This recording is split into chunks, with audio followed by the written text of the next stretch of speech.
Hello, everyone. My name is Ian McLaughlin, and I'm technically a PhD candidate in neuroscience at the University of Pennsylvania.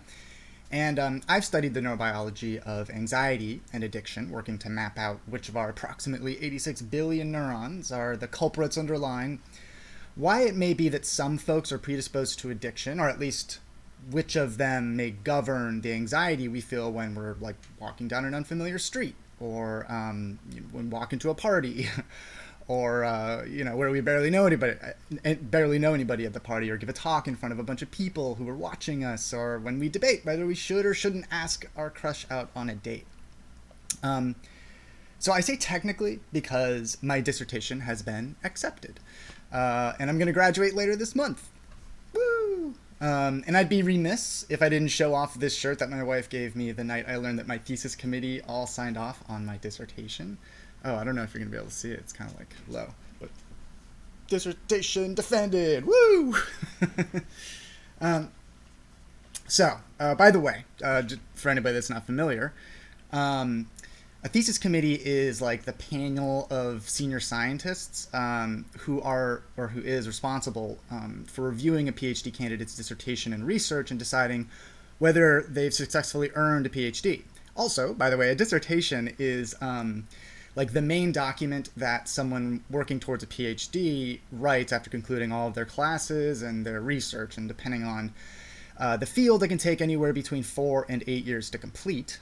In my case, it took a little bit longer than average, but I'm planning on discussing that a little bit in the future because I think there are some insights that might be valuable to folks who might be thinking about pursuing careers in biomedical science. So, anyways, it's been a while, and I hope everyone had a wonderful Thanksgiving, at least those who celebrate it. I certainly did, though I failed to cook my world-famous persimmon bread because it's basically impossible to find the correct type of persimmon. Fuyu, in case anybody's wondering. I know, strange thing to have be your like go-to recipe, but the reason I've been a bit absent, apart from the tricky traveling during Thanksgiving, is because I was depositing my dissertation, and I'll go into more detail on that again soon. But suffice to say that I failed to anticipate that there were more hurdles after the acceptance by my dissertation committee. Okay, enough story time. So, as I said in the past, I have a little cute little baby, almost a year old at the end of this month. And while I've been interested in research like what we're going to talk about a little bit later, the prospect of her becoming a reality sort of generated like an acute interest in the effects that environmental exposure to various pollutants and chemicals may have on our biology. And so in the past, we've discussed the relationships between fetal development and air pollution. Now, however, a study out of Washington State University suggests that many of our bodies may host a much higher level of a component of many plastics than we were previously aware. And so, you might have seen those sort of awkwardly like wide plastic bottles with like strangely wide mouths from which, some people drink water. And so if you're, watching on YouTube, you can sort of see it right there. And so this is, by the way, a kind of like a second incarnation of a brand that provides tools for labs like mine to use on a regular basis. And so these are bottles that are manufactured to be able to hold liquids like acetone or other solvents that can dissolve many typical containers. And so you may or may not have ever seen one of these types of bottles, but same company. And so the selling point of these water jugs was that they are marketed as BPA-free. And so that claim, it turns out, is a bit more complicated than folks concerned with the consumption of BPA initially appreciated. And so we'll talk about that in just a second. And so this study from the lab of Patricia Hunt at Washington State University, and put a pin in that name, Patricia Hunt, or Pat Hunt, as she appears to be called, this work suggests that the techniques that have been used to measure levels of BPA in the body likely resulted in a dramatic underestimation of how high those levels may be in the body.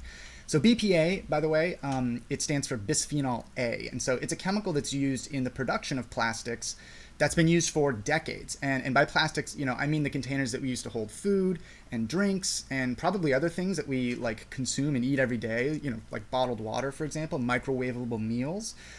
Plastic forks and spoons, and like the plastic containers that we, store our food, right? Like Tupperware and stuff.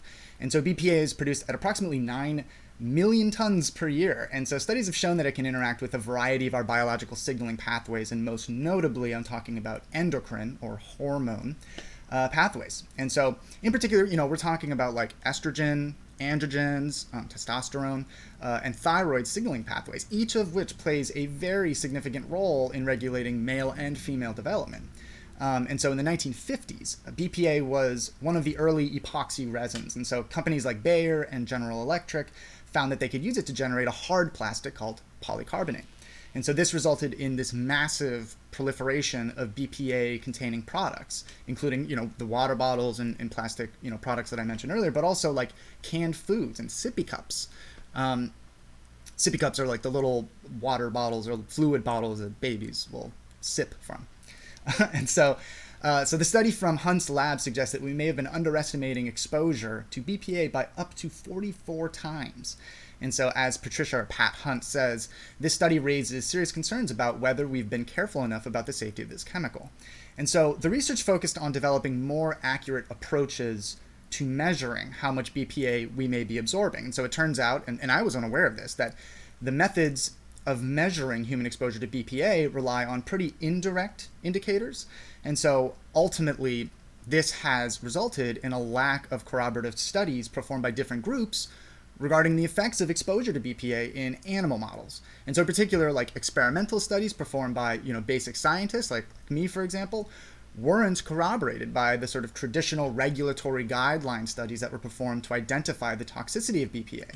And so a group of basic scientists called the Consortium Linking Academic and Regulatory Insights on Toxicity of BPA, or conveniently Clarity BPA, they gathered to figure out why there was this discrepancy between what regulatory agencies and what scientists were finding. And so the researchers suggest that part of this discrepancy between those regulatory agencies and what scientists found regarding exposure to BPA is the fact that we metabolize BPA pretty rapidly when we ingest it orally. And so as a result, measuring the metabolic byproducts of BPA might be quite important to getting an accurate picture of the effects of BPA. And so this study that we're talking about now, they focused on developing like more direct methods of measuring the effects of human exposure to BPA. And so they compared their direct measurement methods to the methods that are used by those regulatory agencies. And I'm talking about like the FDA, the Food and Drug Administration, and the CDC, the Centers for Disease Control and Prevention, what they have used. And they did this over the course of a series of experiments. And so ultimately what the group found was that previous measures of the effects of BPA exposure, namely, again, the ones that were used by like the FDA and the CDC, they likely underestimated the effects of human exposure to the chemical, and by quite a bit. And so as Patricia Hunt, again, the senior researcher on this study, says, this study raises serious concerns about whether we've been careful enough about the safety of this chemical. And then she also said, what it comes down to is that the conclusions federal agencies have come to about how to regulate BPA may have been based on inaccurate measurements. And so that's an important finding in and of itself, right?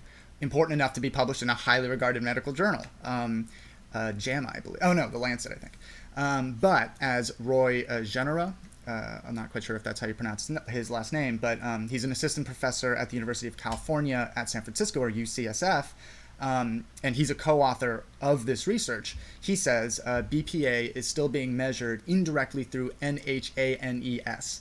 And it's not the only endocrine disrupting chemical being measured this way. Our hypothesis now is that if this is true for BPA, it could be true for all of the other chemicals that are measured indirectly. And so when Genera says NHNES, he's referring to the National Health and Nutrition Examination Survey. So this is the CDC studies that have been performed to evaluate the nutritional status of both children and adults in the United States. And so it was a study of about 2,500 people that were tested in a CDC study from 2003 to 2004. And that study showed that 93% of the study participants had detectable levels of BPA in their urine. So, so in other words, what this scientist, Roy Genera, is saying is because the NHNES is using these less accurate measurements to determine the effects of BPA on the human body, but also the effects of other chemicals on the human body, we may be underestimating not only the effects of chemicals like BPA, but also other chemicals, because the study just isn't using the most accurate methods to determine these effects. So we may be underestimating just how much chemicals like BPA you and I have been absorbing over time, and that's because we haven't been using the more accurate measurements in the studies upon which we rely to determine their effects. But this story didn't begin with this study. So Patricia Hunt has been on this case for a while now, and it began as kind of like an accident in her research, which I think is kind of, it demonstrates how a lot of science progresses. And so she was working with 2 groups of mice, all of whom were housed in BPA-free cages, right? So plastic that did not include BPA. One group was provided doses of BPA through a dropper, while the other group did not. The intention being that you're controlling where the BPA is coming from. You know it's not from the cage, so it has to be from the dropper. But they found the differences between BPA levels in these 2 groups basically vanished. So ultimately, her group found that the use of an alternative to BPA to produce similar plastic products, bisphenol S or BPS, generated similar changes in reproductive function as, relative to BPA. So BPS and BPA seem to be doing very similar things. And they also found that other replacements for BPA, like BPF, BPA-F, and diphenylsulfone, so all produce similar results. So these are just molecules or chemicals that can be substituted for BPA to produce plastics.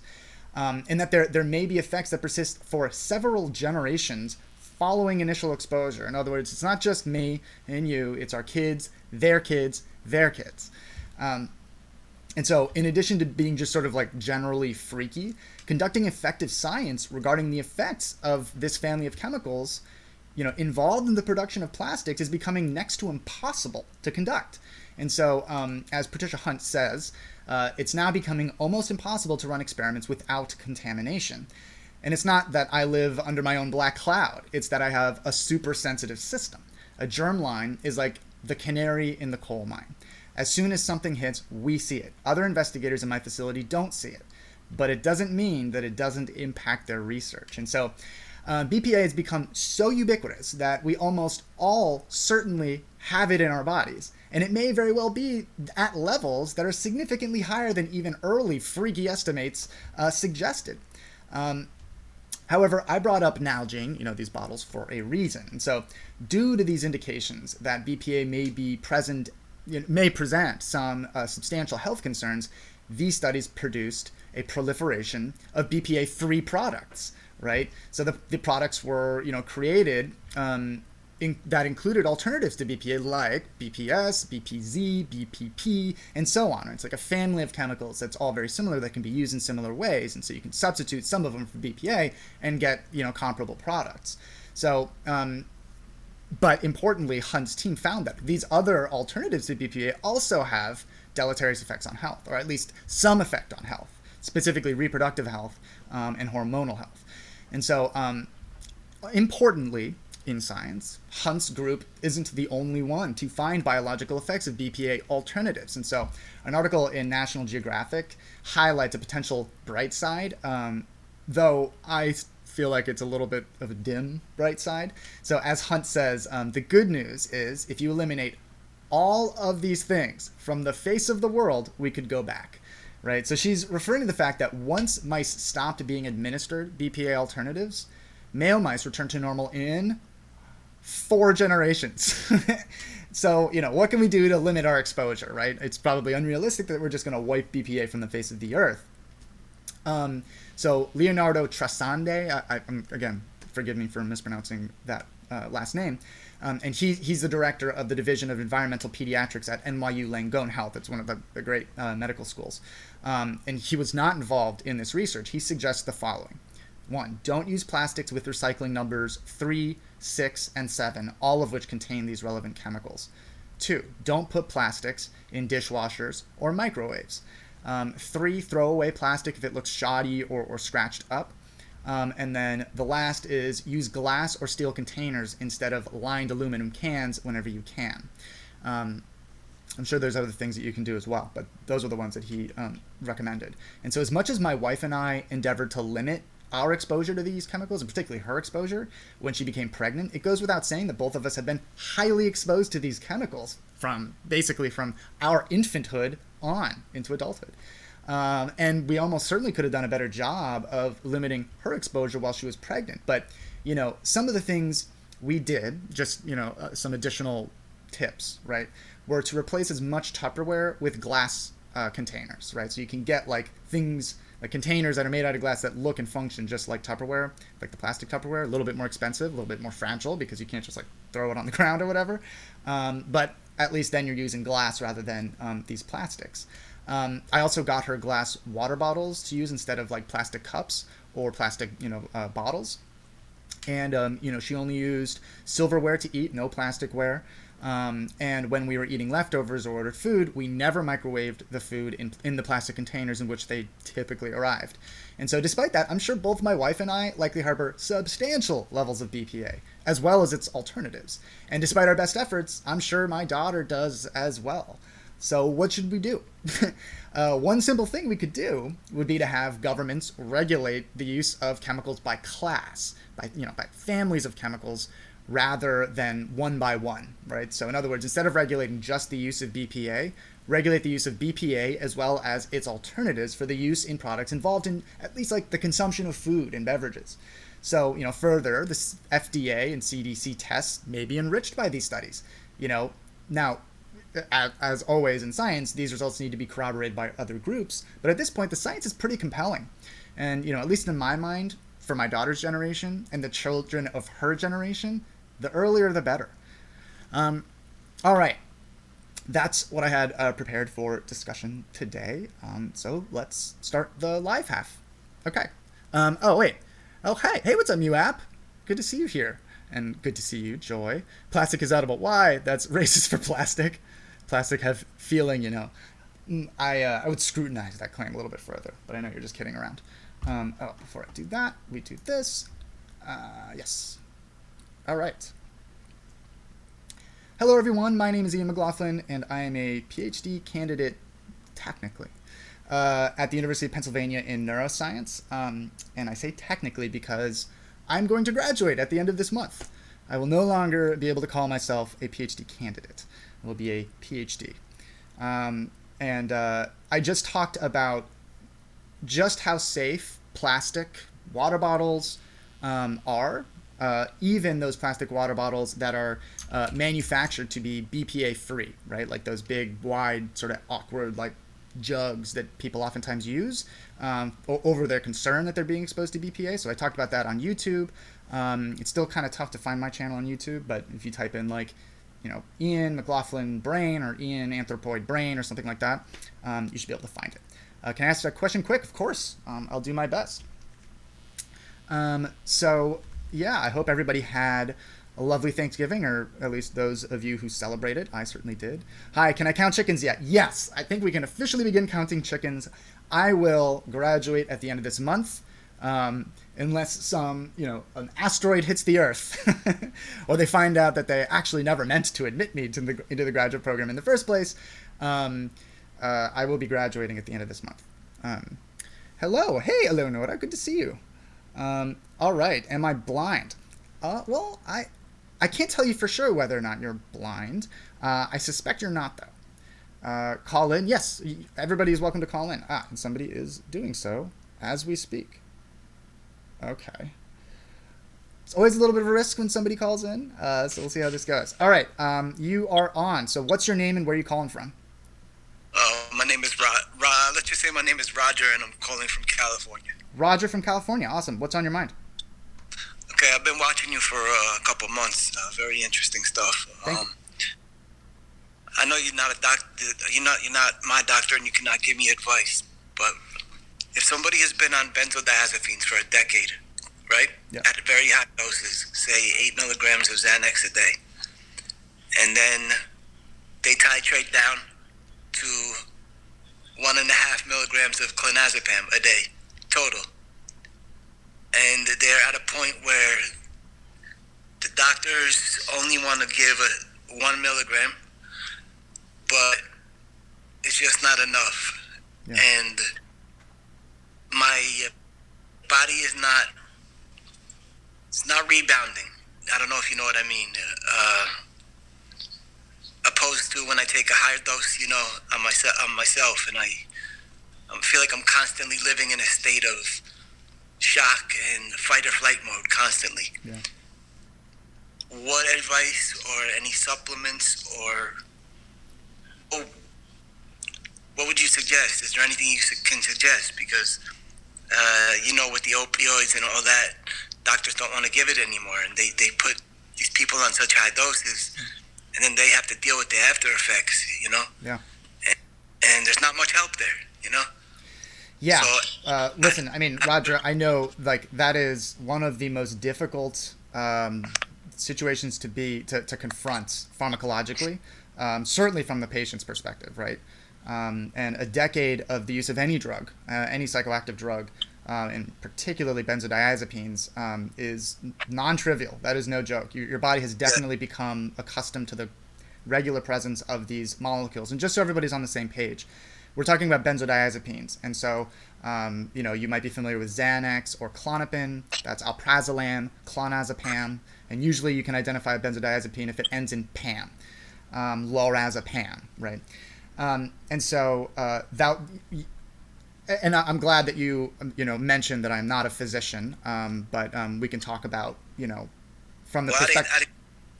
Go ahead. From the perspective of neuropharmacology, what's going on.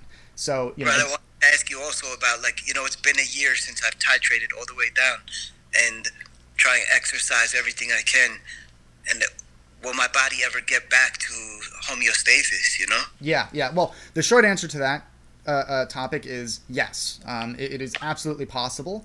But of course, the more complicated answer is that it's going to be extremely difficult. And part of that adaptation, part of that, reapproaching of homeostasis is going to involve a lot of these symptoms of heightened anxiety, essentially persistent fight or flight, which is exactly what you called it. Right. If you don't mind my asking, what was the initial diagnosis for which the benzo was prescribed? PTSD, anxiety. Oh, I see. Okay. Well, I mean, so of course, perhaps it goes without saying that if there is an underlying condition like PTSD or any anxiety-associated condition, in the absence of any medication, those symptoms are going to persist and warrant treatment. And so, okay, what would I do? So the short answer is yes, one Right. can absolutely return to something like normal. After after a decade, it's going to take a lot of time to get there.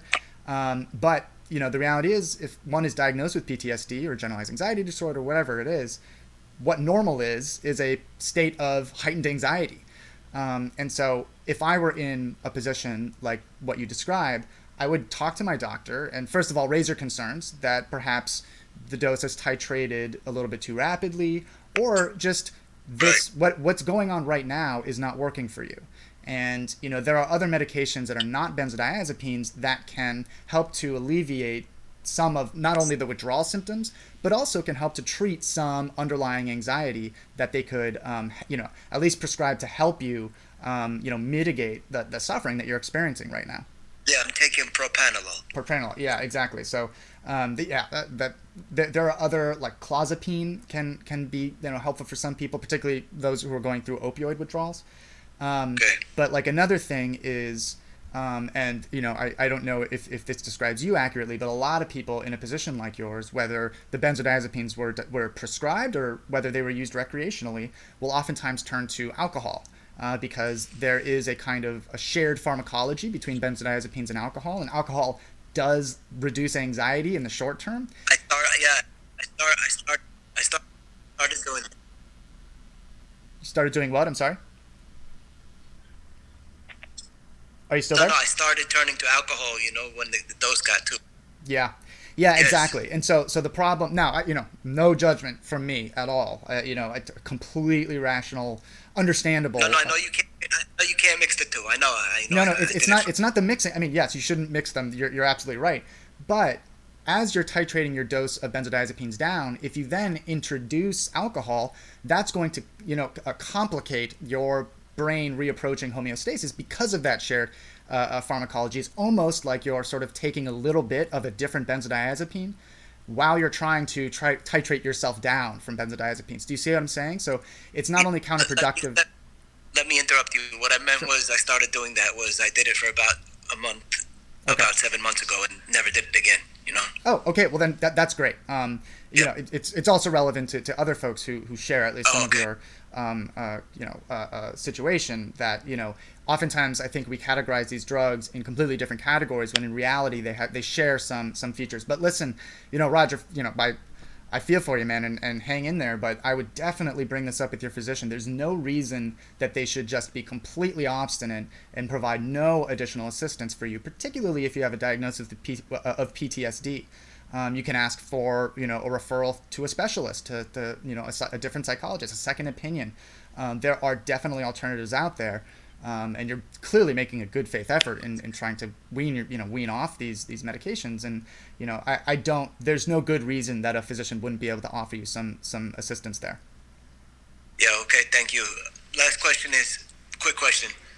The opiate epidemic, and they started really cracking down. Is there a new crackdown on benzos, or is it just, you know, I've been seeing it more and more? So, yes, there is. So, benzodiazepines, there has been a concern over them for now quite a while, and it sort of arose because there was definitely an overprescribing dynamic going on like a couple decades ago. And so, for example, benzodiazepines used to be like frontline treatments for anxiety, and then, you know, other alternatives were discovered, and some serious drawbacks of doing so were also identified. But yes, on top of that, in the wake of the opioid addiction epidemic, more recently, in the past couple of years, there has been a sort of rejuvenated interest in becoming a little bit more careful about how benzos are prescribed. And unfortunately, you know, this is a very complicated, nuanced conversation that I would love to have. But suffice it to say that, from my perspective, this approach, which is limiting the availability of these medications for prescription, I think, broadly speaking, is largely counterproductive, because it's not people who are, you know, prescribed these medications who are really at the epicenter of the opioid addiction epidemic and so on. It's people who obtain them illicitly. And so if you just limit patient availability to patients, you're punishing a patient population for something in which they have no participation, really, no significant participation. I totally agree with you, but I did do psilocybin mushrooms and got much more out of that than I ever would any pharmacy medication. So psilocybin may very well be on the shelf of your pharmacy in the not too distant future, because there is some interest in its psychiatric potential. But you know, it's a volatile family of medications that I wouldn't be too wouldn't treat with frivolity. Okay. Well, I appreciate it, Ian. Yeah, thanks for calling in, Roger, and good luck, man. Hang in there. Have a good one. You too. So, by the way, I have a book recommendation, because it is a time of year where oftentimes people buy each other books. This book is so awesome, and actually, I'm going to put the cover of it on YouTube. This book is so cool. It's called Poisoner in Chief, and it's by Stephen Kinzer, who I believe is a professor of history at Brown University. He used to be a reporter, and he's written very, widely lauded other books. This one is about Sidney Gottlieb, who was, I think, arguably maybe one of the most powerful men in the world. He was you might have heard of MK Ultra, or if you're even more nerdy, even nerdier, you might have heard of Midnight Climax. These are operations led by the CIA. And he was sort of like the Sidney Gottlieb was like the guy who oversaw all of those efforts to basically develop a mind control system. And at the time, there was, the majority of interest was on pharmacological agents, drugs, in other words. And it's just, the story is just wild. He was also the guy who synthesized all of the CIA's like poisons and toxins that they used in spycraft. Anyways, it's a fascinating book, and it's well written. So check it out. Again, it's called Poisoner in Chief by Stephen Kinzer, and you can see the cover if you go to my YouTube, and you can find that by just like Ian Anthropoid Brain or something like that. It's still kind of tough to find my YouTube. Anyways, Oh, it looks like I missed some calls. Sorry about that. Feel free to call back in. Early Parkinson's, we can talk about that if you'd like. Okay, so how to counteract adrenaline and cortisone overdosing from panic attacks. So panic attacks are very... okay, how about we'll go to that after this. I'll write it down. Panic. And it looks like we are going to speak to somebody named Peggy. If that's your name, where are you calling from? Well, I'm from America, but right now I'm in England visiting my daughter. Nice. And thank you. I have a question. My 4-year-old grandson has started squeezing his eyes real hard, and then opens them up, then squeezes them real hard and opens it up. And how do you know the difference between a bad habit or a tic, or what could it be? It's like squeezes them and then opens them, and squeezes them and opens them. That's interesting. Do you know what? Well, so, again, as I always have to say, I'm not a physician, and so I can't give you medical advice. But let's say, I have a daughter who's almost 1 year old, and, we do see, just weird things that she does every now and then. And, as hypervigilant parents, your reaction is always, is there something wrong here? Right. And, kids do weird things, right? They just go through odd phases. She took him to the eye doctor, and his eyes, he sees perfectly fine. Okay, they didn't find anything wrong. So let's talk about, so if I were in your shoes, my suspicion would be that it's probably nothing. It's just like a weird little habit that he developed, and he'll just forget about it. Now, some of the things it could be. Sometimes seizure activity can present odd movements. Seizures are usually what we associate with epilepsy, but you don't have to have epilepsy to have seizures. And what a seizure is just sort of unrestricted, unusual patterns of electrical activity in the nervous system. Yeah. And so depending upon that seizure can arise basically anywhere in the brain, and depending upon where it arises, you can get different manifestations, one of which being this sort of odd rhythmic muscle contraction. It can be rather severe, or it can be completely benign. But that is actually fairly easy to identify by what would you do? Well, the next time you go to the doctor, or if you're seriously concerned, I guess you're in the UK, so going to the doctor is actually not that big of a problem. Right. They can just measure electrical activity throughout the brain, or really on the surface of the brain, and they can recognize specific patterns that are associated with seizures versus just your average brain activity. And of course, there are other conditions that one can develop, like obsessive compulsive disorder.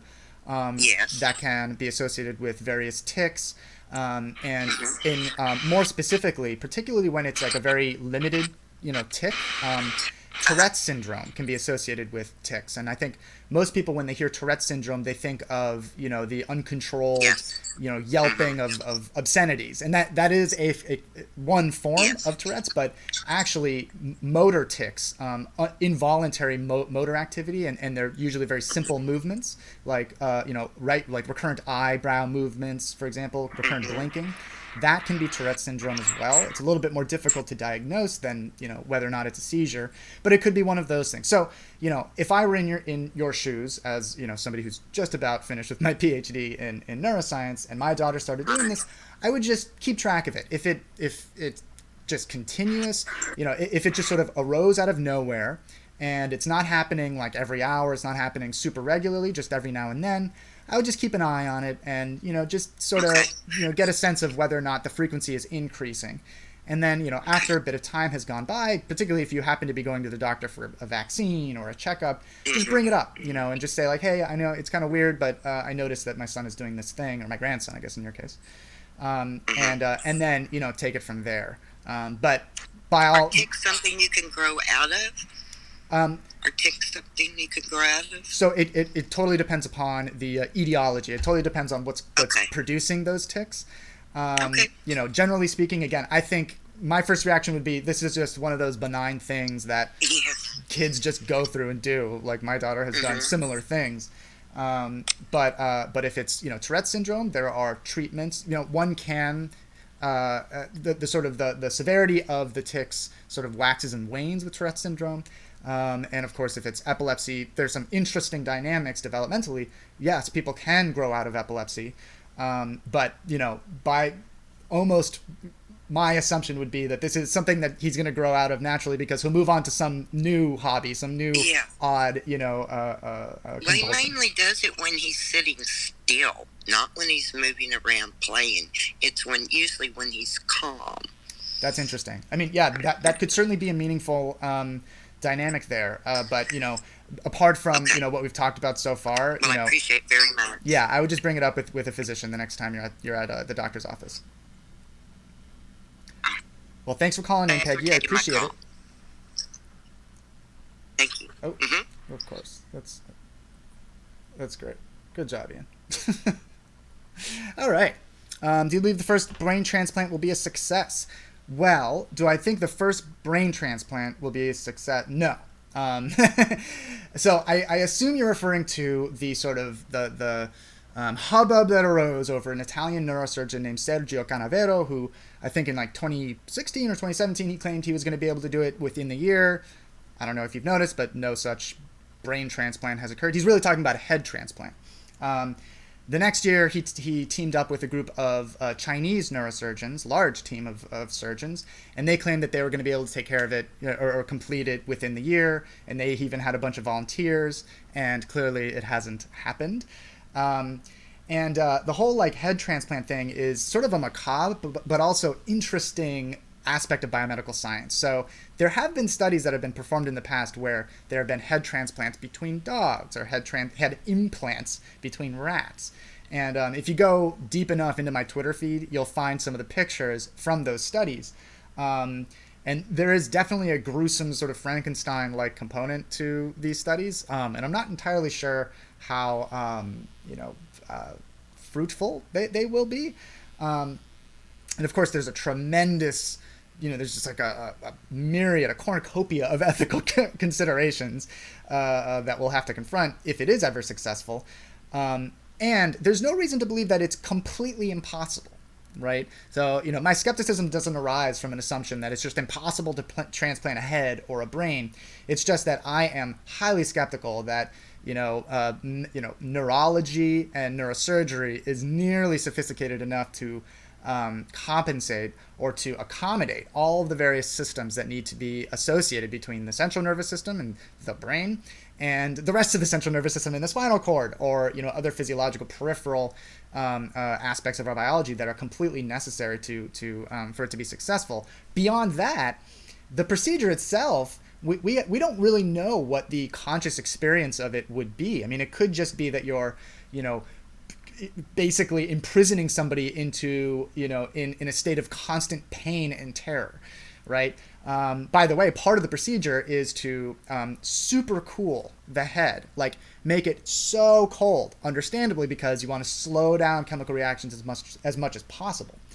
But so you're super cooling somebody's head, and there are so many things that happen here that engender skepticism that I don't think it's going to be a reality in your or my lifetime. But I do think ultimately it may be possible. Frankly, however, I would put more faith in the development of a downloadable, a sort of a medium that into which we can download our consciousness, like a computer system of some sort. I'd be less surprised if that came into being during our lifetimes than a successful head transplant. So somebody brought up panic attacks and ways to navigate the sort of spikes in various signaling pathways. They brought up cortisol, for example, and adrenaline. Of course, a panic attack really primarily arises from changes in activity that occur in the brain. And the simple sort of perception or framework of what a panic attack is just there are circuits in the brain that are responsible for generating your sense of fear, right? So in the moment, there's something that for one reason or another you're perceiving as fundamentally a threat to your survival. Now, of course, most of us don't encounter threats to our survival on a regular basis, but we're still using the same machinery that evolved out of a necessity of avoiding threats to our survival, like lions, predators, big felines, other humans, other hominids that might attack us, and so on. And so that machinery is being like plopped into a modern human experience, but it's the same machinery that's existed for hundreds of thousands of years. And so as a result, in some people, they have a predisposition to having abnormal spikes in this circuitry that then causes them to essentially enter into a state of fight or flight. And generally speaking, it's you get interesting behavioral patterns that emerge, like freezing, right? Okay, so what are some ways to combat the spikes in biological signaling that occur during a panic attack? One of the most interesting, there are medications that are actually quite effective in treating panic and anxiety attacks. Of course, benzodiazepines have been sort of like the go-to for a very long time, but for all the reasons that we discussed with Roger, who called in first, they're not typically considered to be a sort of an optimal frontline treatment. However, another medication that Roger brought up, propranolol, is what's called a beta blocker. And so what those drugs do, first of all, many of them are used to treat cardiovascular disease, blood pressure in particular. But what they also do is prevent the manifestation, the peripheral manifestation of fear and panic. And by that, I mean, when you are in a state of panic, a whole bunch of changes occur in your peripheral physiology in your body, where, for example, you have vasoconstriction and vasodilation. Your body moves not all of it, but a lot of your blood, it focuses blood flow on the extremities so that you can punch harder and more effectively. And you're not focusing on digestion, because if you're about to die, who cares if you're digesting? Same with the immune system. You suppress your immune system because it doesn't really matter if you might get sick if you're just about to die.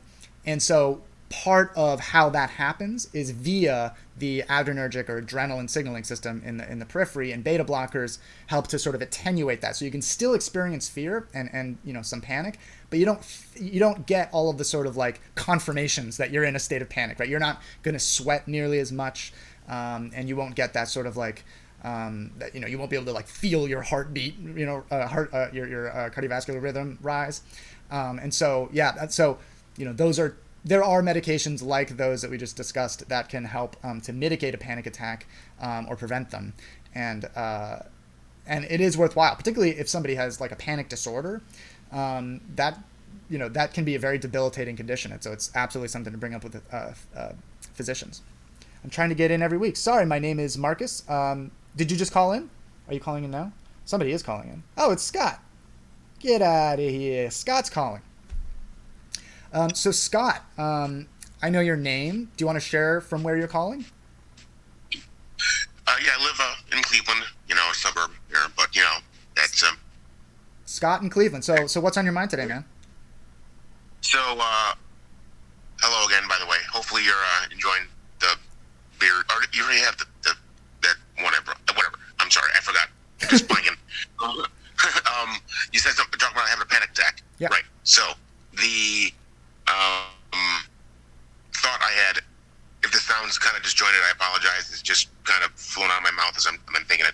No, so I realized not too long ago, like, not to like brag, but like, I really don't experience fear anymore. not like I'm super brave. Just like nothing going on in life that scares me. Once in a while, like a deer around in front of my car or something, that I slam on the brakes. I'm like, oh wow, I felt fear. That was exciting. So then I started thinking, is it like when you stop feeling certain things, like I don't know, fear or like joy or love, is that like bad in the way that like if you stop exercising, like your muscles atrophy, like will your brain, is it better like psychologically for your brain to experience all these things on a semi-regular basis? Not like a lot, like you're talking like a panic attack and stuff, but like once in a while get like super excited about something, or like cry once in a while. Like women always tell me like, because I don't cry because I'm like I'm suppressing it because I'm trying to be too manly. Like no, I just like I don't know, I just don't feel sad. Like, I got you. Yeah, that's a super interesting. It's almost like a philosophical discussion, but so first of all, and this is true for most people, or many people, as we get older, a lot of the signaling pathways that drive some of the like angst that we feel in adolescence and our early 20s, that endocrine signaling sort of attenuates as we get older. In particular, I'm talking about like testosterone release, right? Basically, right when we hit about the age of 27, thereabouts, there is this sort of steady not super rapid, but steady decline in testosterone levels. And we know testosterone drives aggression. It can influence anxiety. It has like wide-ranging effects. Obviously, it affects libido, and amorousness or our drive towards love and so on, and promiscuity. But that's just one example, right? And it's probably the most acute, obvious example, but that's true for other hormonal signaling as well. It just it changes as we get older. And that can be associated with, a reduction of those kind of aversive, arousing, not necessarily in a good way, but arousing experiences that we all have to deal with when we're younger. So, I mean, but the second half of your question is the more sort of philosophical topic, which is, is it therapeutic in a way, or at least beneficial in a way, to experience the sort of full gamut of fear and anxiety associated, emotional states or brain states.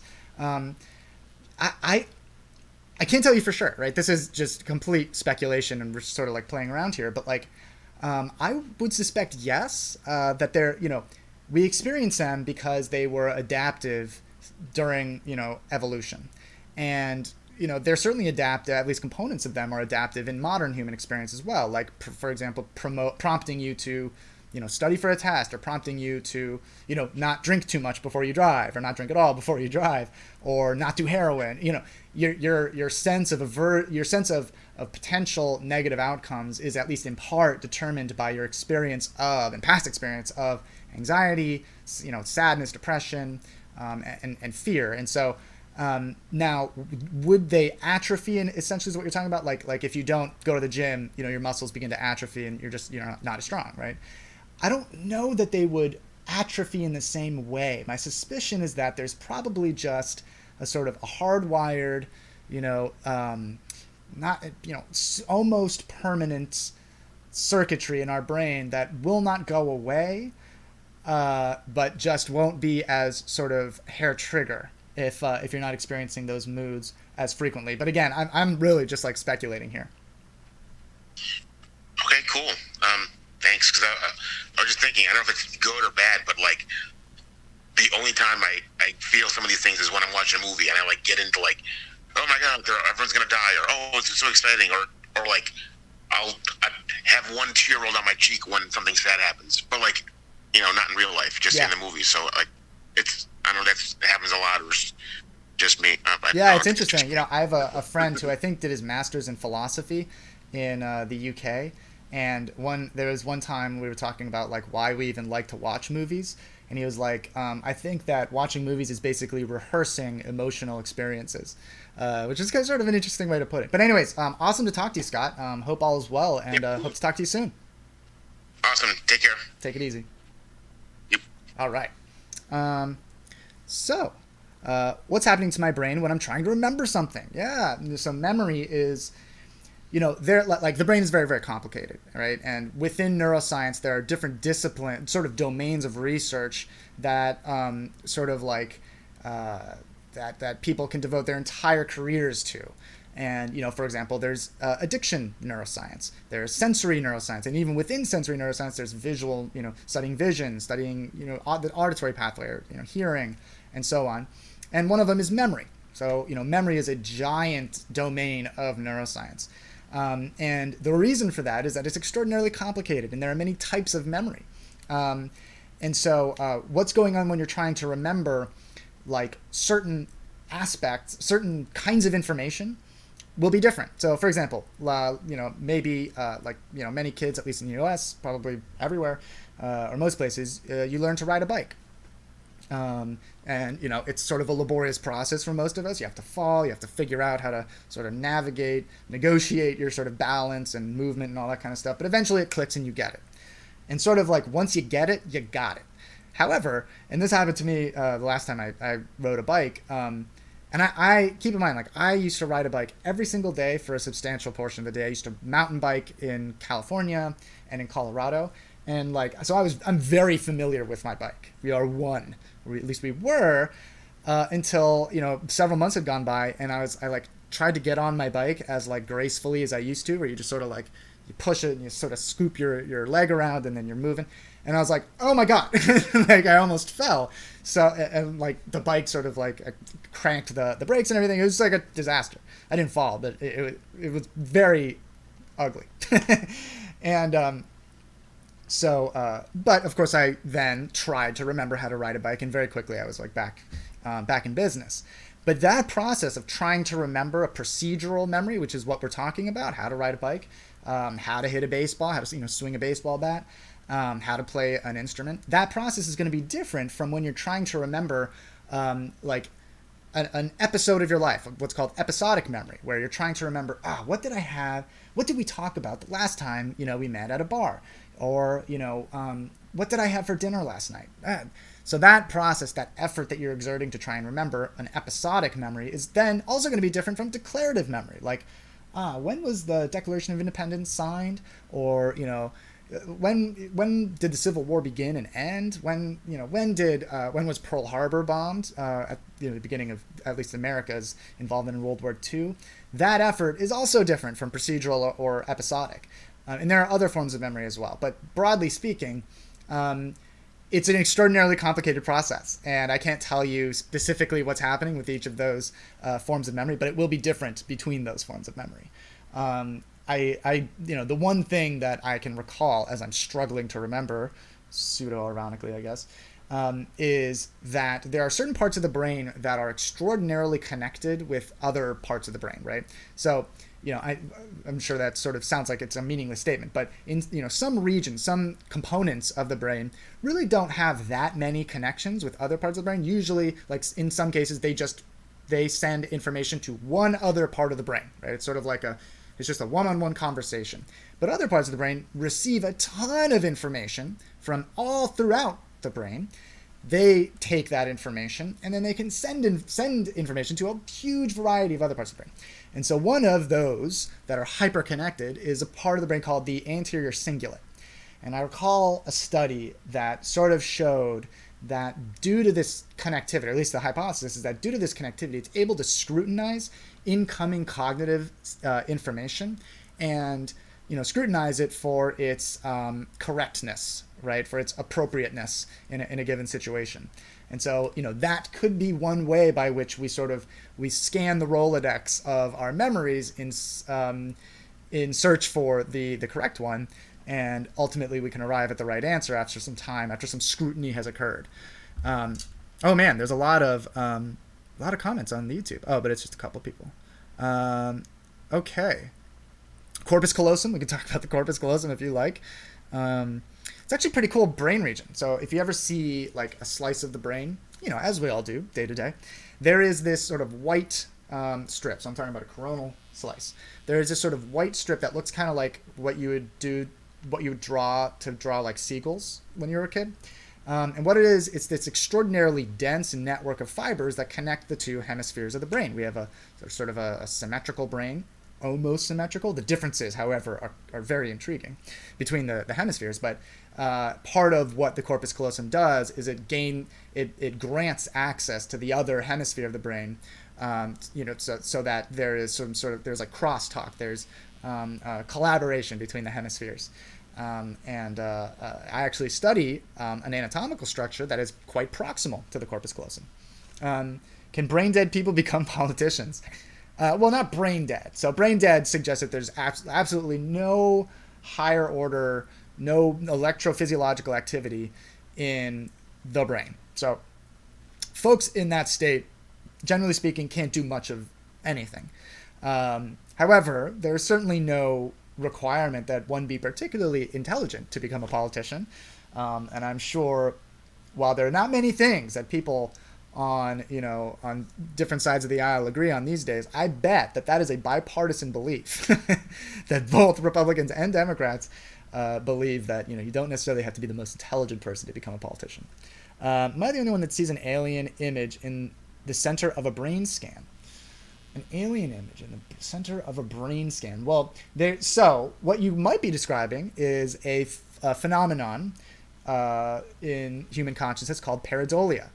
And that is, and I'm sure all of us have experienced it one time or another in particularly in our childhood, but all throughout life. If you've ever looked at those cumulonimbus, big cotton ball sort of clouds, you can see faces in the clouds. Or if you ever were in school or in an office or in your house and you have that sort of popcorn ceiling where there's this like very coarse texture to the ceiling, you can see faces or shapes there. That's called pareidolia. And it's sort of like, it's a form of an illusion, and it's a really interesting way to approach one of the sort of foundational processes that governs much of the brain and how we navigate the world, which is our central nervous system, our brain, makes predictions about its environment all the time. And takes in sensory information and then compares its prediction to the actual incoming sensory information. And we really focus on the error between the two, and we learn from that. So to err is to be human, or to be human is to err. That's absolutely right. And people should be permitted. It shouldn't be so punished when people make mistakes, because that's the only way we learn. So yeah, you might see alien faces in a brain scan. That certainly doesn't mean that there's an alien there, but it means that there's probably some sort of anthropomorphic combination of shapes that are compelling. And part of the reason for that is that we evolved to be very, very sensitive to the potential presence of a face, two eyes, a sort of central nose structure, a mouth, bilateral morphology or anatomy. We're hypersensitive to that because one of the most important things that a human could do during our evolution, was to interact with other humans. So we're hypersensitive to that. In fact, it's really interesting. And so I have a podcast. It's called Wired to be Weird. And it's on iTunes and Stitcher and all over the place. Where all fine podcasts are podded or cast. Where we are very, very hypersensitive to face, right? More sensitive to face than, for example, what a shoulder is doing, somebody else's shoulder is doing. Though we're not entirely insensitive to body posture, but we're particularly sensitive to the face. But we're even more sensitive to certain parts of the face, in particular the eyebrows and the eyes. You can do some really interesting psychological experiments by just limiting what people, the perception of somebody else, by just limiting what they see of that other person to their eyebrows and their eyes. Very, very interesting. In fact, we can predict better than chance what somebody's political party is, whether or not they won an election, by just looking at their eyebrows and eyes. There's always problems with those types of research, particularly from the perspective of somebody like me, and a sort of circuits neuroscience guy, but it's still intriguing. And the statistics are the statistics. You can't just, denigrate research. Cool. Okay. Excuse me. I think we will soon be speaking with somebody like that scene in Blade Runner. It's exactly right. So I think we're talking to somebody named Marcus, and if that's true, where are you calling from? Marcus, are you there? Hey, how's it going? I'm calling from D.C., Washington, D.C. Oh, that's awesome. So Marcus from D.C., what's on your mind? Hey, well, first, I just want to say I can probably help you market your podcast through this site that I have. This up and coming is called Stream of It, and basically you can go on at streamavid, samespelling.com, and before your cast, you can help me make it popular if you want by just using that as a platform, because basically it goes across all social media devices, Facebook, and I already have some friends looking at it. But my question is, again, streamavid.com, but my question is, my dad has, they say he had Alzheimer's, but then I found out that he actually didn't have it at all. His mind was more capable than mine, and I'm young. And my question is, like when it comes to those types of brain issues, like brain diagnosis, isn't that there's no way to see that on MRI or anything, right? Isn't it true that it's brain for the most part is like a socio-psychological endeavor rather than anything you can see on medical charts? So you're right that a majority of diagnoses for Alzheimer's rely upon a cognitive test where people are, it's a very simple test, but if you basically take this test and you're compared to other people in your age group, and if you get a certain score, then that's indicative of dementia. However, somewhat recently, there have been certain tracer molecules, essentially certain things that we can detect on an fMRI or I think a PET scan, can be used to identify just how much of the just one of the aggregates that are associated with Alzheimer's disease a person has. And so we're talking about molecules like the Pittsburgh B compound, which can, in a PET scan, can indicate just how much amyloid beta plaques are present. I still don't think that that kind of imaging diagnostic has become the standard in neurology, but we are very, very close to getting there. But broadly speaking, you're correct that dementia is, diagnosed through a cognitive test, and then it can be confirmed afterwards. But what I'm interested in is, so you said that your father was diagnosed with Alzheimer's disease, but then you found that his cognition was pretty much intact. So how did you get that sense? It's very interesting. Well, I stuck with it over about 10 years, and he wasn't, doctors have different interpretations, and I worked with him to try to improve his safety level and his exercise. And basically what happened was he actually had not a stroke, but a hemorrhage. Oh, sure. Okay.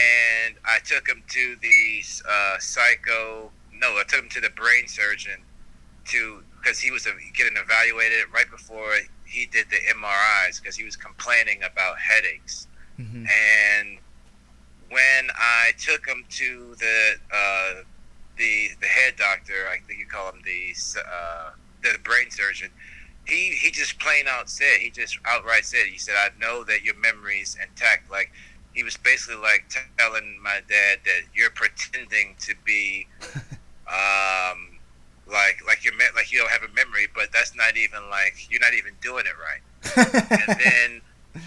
and then he saved my dad's life, because shortly after that, my dad did the surgery, and he drained the brain that was in my dad's brain. And then my dad, I guess because for some reason, and then I started noticing, I didn't need to ask him if he remembered anything anymore.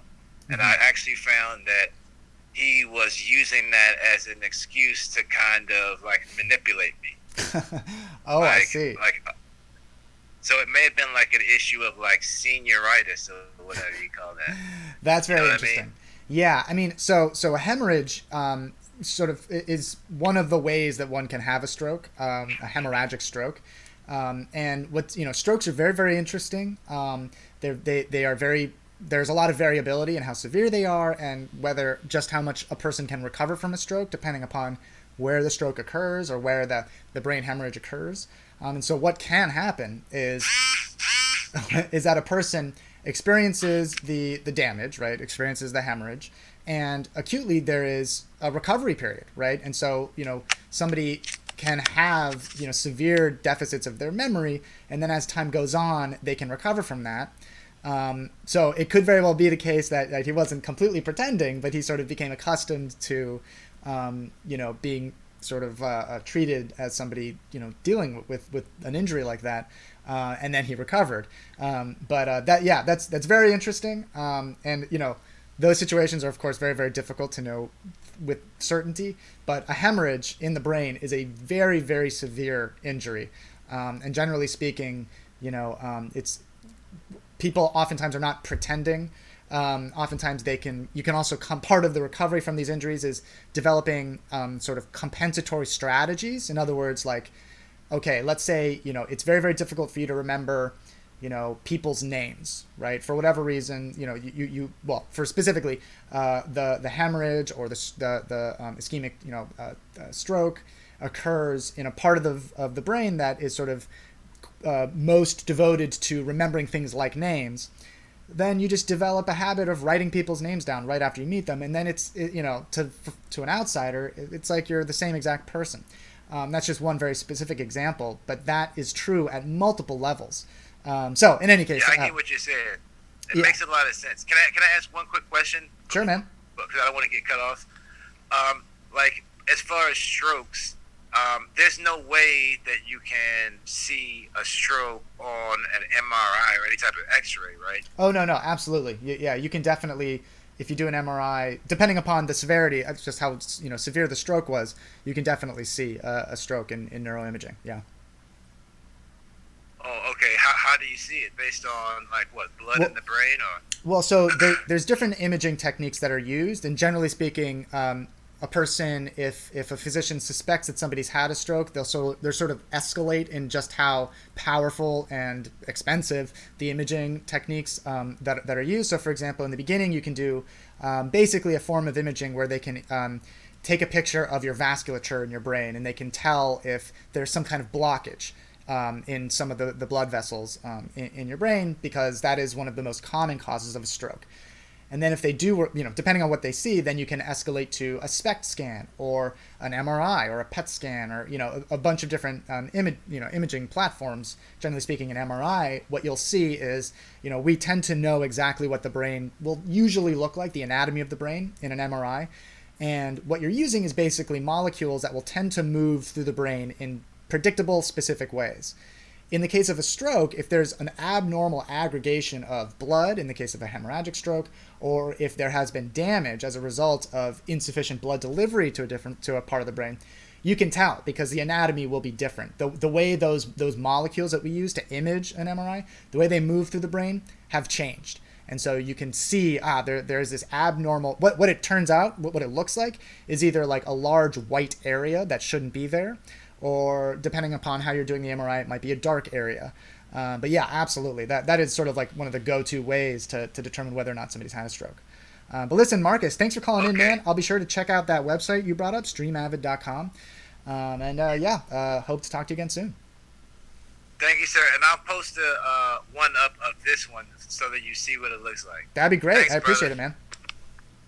Sure thing. All right. Marcus from DC. Very cool. You see the hamsters stop running in the wheel. Yeah, right. Hey, what's up, Viz? Good to see you, man. The oxygen deprivation can show what areas of the brain are affected. Exactly. Yeah. You can see loss of light in the mitochondria. I'm not quite sure what you mean there, although there was this really beautiful, there's this new, well, whatever. There will be not particularly interesting. Oh, jeez. When I was 17, I had an aneurysm. Jeez. Aneurysms are like one of the spooky things that can just happen unpredictably, that can just be a pivotal moment in your life. It'll just fundamentally change how your day-to-day existence, your day-to-day experience, and it's like they can just pop out of nowhere. Yeah, that is like one of those freaky things. Sorry to hear that. I hope you've recovered from that. Well, clearly, if you're 40 now and you were 17 when you had it. What causes a person to be a psychopath since birth, even if they had the perfect childhood? Super interesting topic, and it is a contentious topic. So depending upon with whom you're speaking, you'll get slightly different kind of definitions of what psychopathy is, or how it's distinct from sociopathy. For example, some people will distinguish psychopathy or psychopaths from sociopathy, by attributing sort of malicious or violent or aggressive behavior exclusively to sociopaths, whereas psychopaths share some features, but have no sort of malevolent intent. That's, who cares? So yeah, there is that distinction. Another sort of definition of psychopathy, and some people argue, some psychologists argue, there's really no difference, actually. It's like not a significant difference that warrants our attention. But broadly speaking, what we're talking about is a sort of constellation of psychological predispositions or parameters, the heart of which being a sort of flattened emotional response or sympathy to the experiences of others. And so, essentially, when you or I, or, folks who are not diagnosed with psychopathy, when we see another person suffering, generally speaking, and you can manipulate this in many different ways, but generally speaking, we will experience a dose of that suffering, right? It's sort of central to why we are such social animals, is that we evolved to experience that kind of sympathy and empathy. And depending upon just how related a person is to you, like either directly in your family or within your extended family or within your neighborhood or blah, blah, blah, right? You can do these sort of concentric circles of relatedness. And the closer to you at the heart of those circles a person is, the greater the empathetic or sympathetic response you'll experience. And so the argument or the characterization of psychopaths is that they just don't experience that, or at least it's dramatically attenuated. And that can be associated with part of the role of that sympathy or empathy is to guide our behavior so that we don't engage in activity and, in actions that would generate those negative experiences because we experience that negativity a little bit, right? That's sort of like an evolutionary, framework there. Studies have shown that one can develop psychopathic features, particularly when certain parts of the brain are damaged. So, for example, after a stroke, it has been shown that people who scored, closer to the typical sort of score on sympathy scores or empathy scores, after the stroke in these specific parts of the brain, one can sort of lose or that score can deteriorate and be reduced. And so, a person who was perfectly empathetic prior to the brain injury develops a lack of empathy afterwards. Whether or not somebody can just be born a psychopath is I'm sure, pretty contentious. I'm sure you might be able to find different responses from different neuroscientists. I don't see any reason, given that there is clearly an anatomical relationship between the brain and the expression or the experience of sympathy and empathy. I don't see any reason why there couldn't be, theoretically, hypothetically, a person born with the central nervous system anatomy that results in just less activity in the circuits that govern sympathetic and empathetic experiences. And so what I'm talking about here is, there's variability between every brain. No two brains are exactly identical. Even identical twins will have, minor differences in their brain anatomy. And given that variability will result in a diversity of different predispositions, behavioral predispositions, emotional predispositions, vulnerabilities, resiliencies to various diseases and psychological conditions. So I don't see any reason for why that variability might encompass also a reduced propensity to experiencing empathy and sympathy. So what I'm talking about, in other words, how could it be that somebody's just born a psychopath? It's the same reason that somebody can just be born really, really good at computation, really good at math, or, be born with a tremendous, language faculty. They're just really good with language processing, not so good at computation or math. That same sort of relationship between genetics and brain anatomy and human consciousness will be true for the potential sort of congenital psychopathy, if you will. What about introverts? Same thing, right? I think we've all been somewhat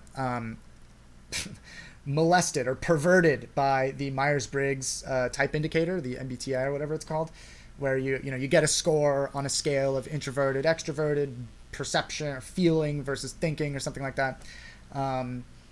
It's fun. It's interesting. And I think, those tests do sort of measure some, important component of human consciousness. But the notion that it's immutable, that you are just always going to be an ENTJ or an INTJ or whatever, ENFP, the idea that that's immutable is certainly not well supported by developmental, neuroscience or, intelligence research and so on. But, it's the same thing. Somebody who tends to respond with greater anxiety in social situations will just, because they were just so made, will, tend to be predisposed to introversion.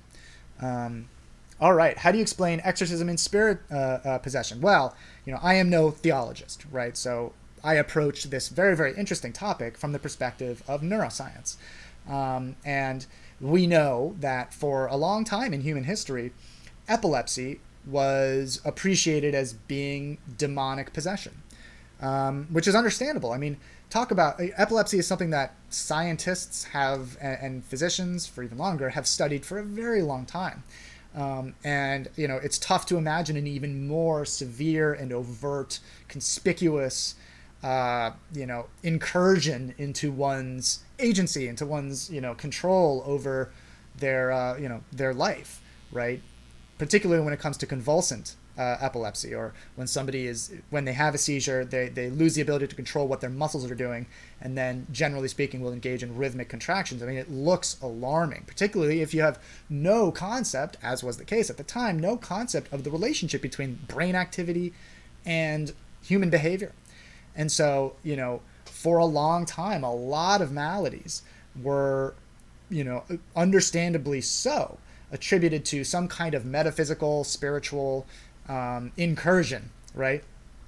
And however, as biomedical science has matured, the number of those conditions. Oh, another one is Huntington's disease. Similar sort of management in, a bunch of different cultural traditions, right? So exorcism and demonic possession is obviously a more sort of Christian, or at least associated with Christianity, but Huntington's disease does not exclusively, nor epilepsy exclusively present among people of the Christian faith, right? And so different, cultural traditions treated it similarly, though. It was some kind of spiritual perversion of a person, or spiritual, possession. But as neuroscience has matured, the number of those things to which we attribute demonic possession or spiritual, disease has winnowed down, right? As we learned about the relationship between brain activity, neuronal activity, and behavior, and genetics, and biochemistry, and various disease states, and so I can't tell you for sure whether or not this is true in any specific case, nor am I an expert on exorcism or theology, but I can tell you that in the history of biomedical science, generally speaking, or at least in some cases, the attribution of demonic possession has served as an explanation where there was no other alternative. So, interesting topic. Does the fact that Adam Schiff's eyes bulge indicate brain swelling or a lack thereof of brain? He does have sort of like, as I'm getting older, my eyes are getting baggy. So lay off the baggy eye people. No, actually, so there are sort of like fluid. You can retain fluid in this area of your face, and a lack of sleep absolutely causes that to happen. It's actually regulated by a lot of the same things that regulate like fluid retention elsewhere in your body, like aldosterone and various hormonal associated signaling molecules. And so various drugs can induce fluid retention under the eyes, but absolutely sleep deprivation. I would imagine somebody in the position of Representative Adam Schiff, who's the chair of the Intelligence Committee, and obviously there's this impeachment procedure going on. I would imagine somebody in his position isn't getting very much sleep, but he kind of always has had that. And it's just some people are, I don't know, some people are born that they're just predisposed to having those fluid sacs under their eyes, and you can get those removed, by the way, just FYI if you're dealing with that. All right. Flip Wilson would say, the devil made me do it. Yeah, exactly. Good to see you, by the way. Dennis R. Hands, an astronomy instructor. So if you're interested in space, check out Dennis R. Hands. A really charming guy, to boot. Okay. He sweats a lot. How do scientists get body parts for research? Asking for a friend. I'm not sure. I mean, so there are various repositories. I'm only really familiar with how, you can gain access to brain samples. It's an extraordinarily laborious process to get primary tissue samples, meaning directly from patients, right? There's a lot of permission that has to be granted, a lot of regulatory oversight that needs to be navigated, right? To ensure that you're not, what was it called? Cemetery robbing or whatever it's called. That used to happen all the time back in the day. Pretty macabre aspect of our history there. Yeah, so I don't know if you've ever seen the show The Nick. It's one of my favorite shows of all time. But they sort of cover a little bit of how, human anatomical research was conducted, and it is not pretty.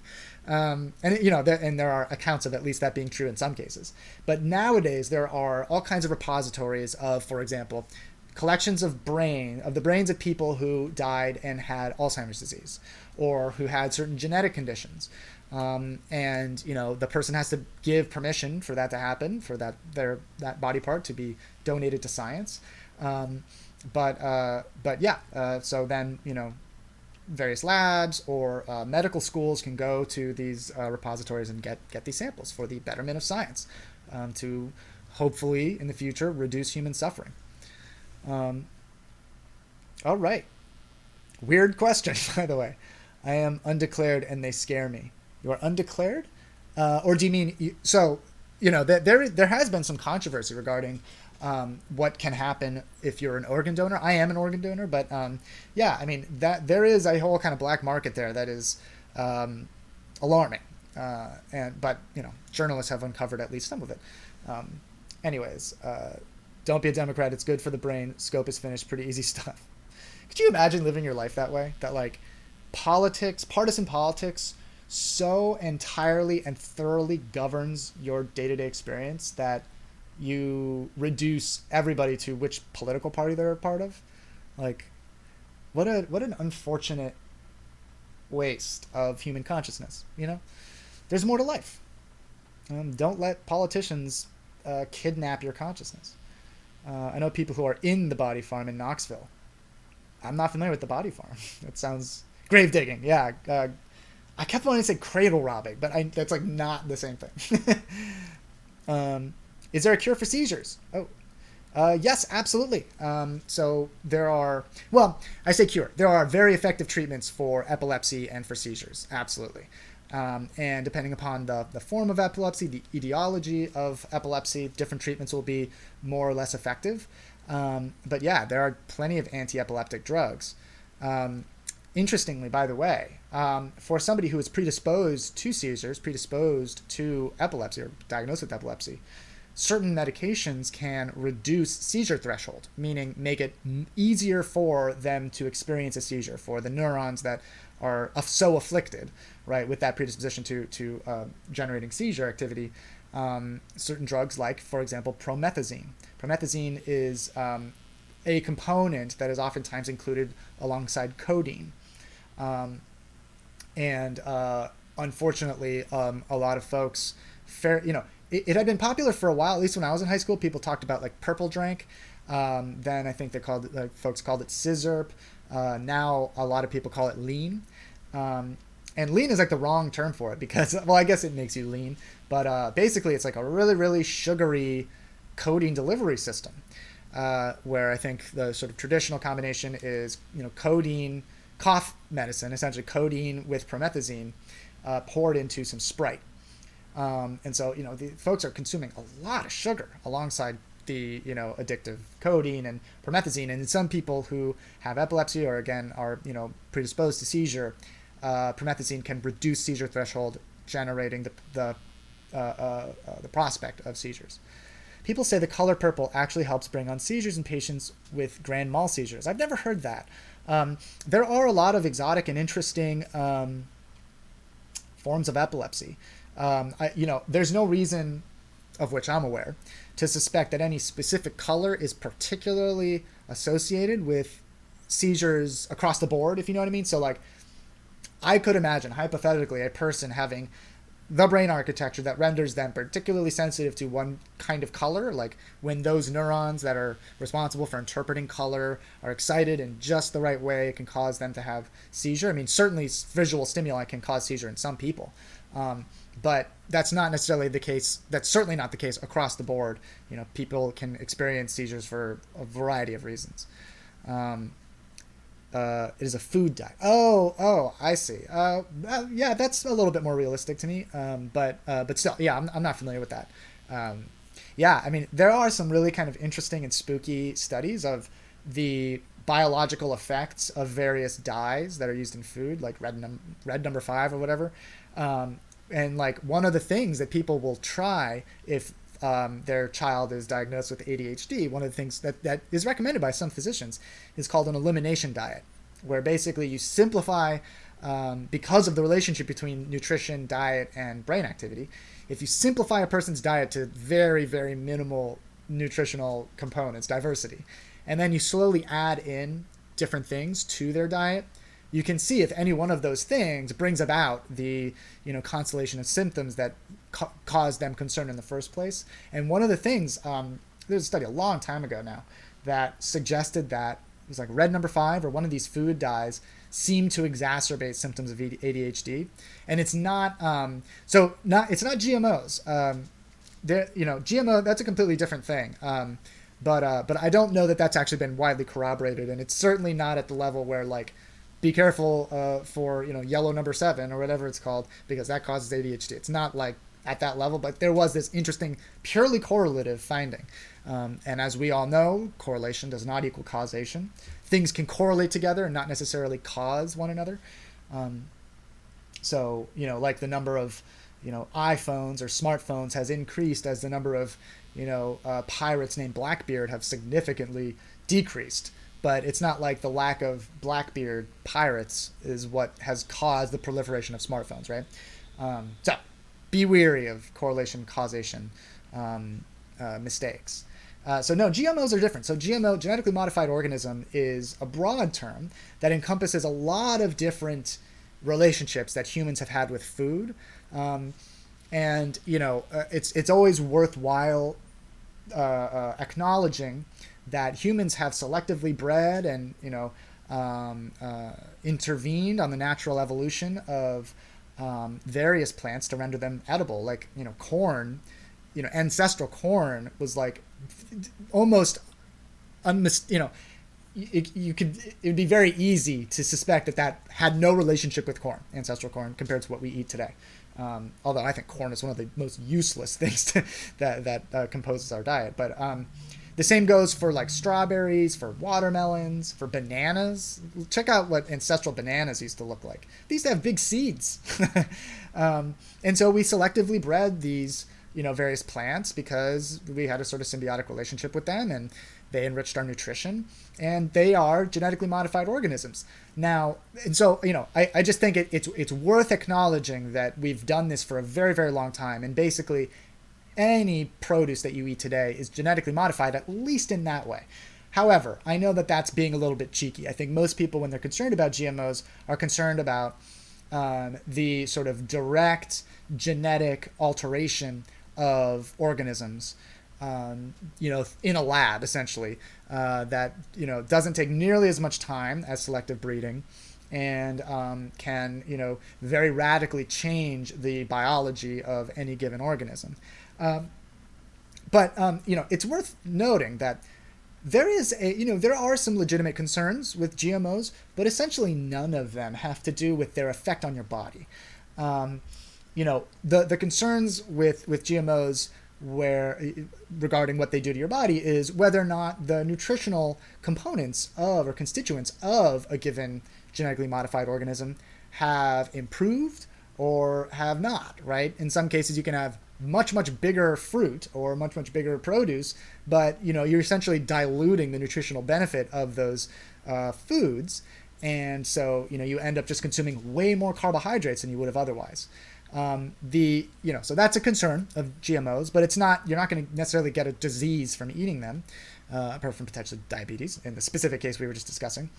The concerns that I have regarding GMOs is more their effect on the broader ecosystem, where, let's just hypothetically, let's say you and I, we develop an apple tree. I'm very partial to apples. So let's say we develop an apple tree that is considerably more productive than any other apple tree. Let's say we're working with Sweet Tango because Sweet Tango apples are so good. Jazz apples are really good. Sweet Tango. Honeycrisp, I'm glad it's becoming the standard, because Red Delicious, atrocious. Get it out of here. Who likes Red Delicious apples? Seriously.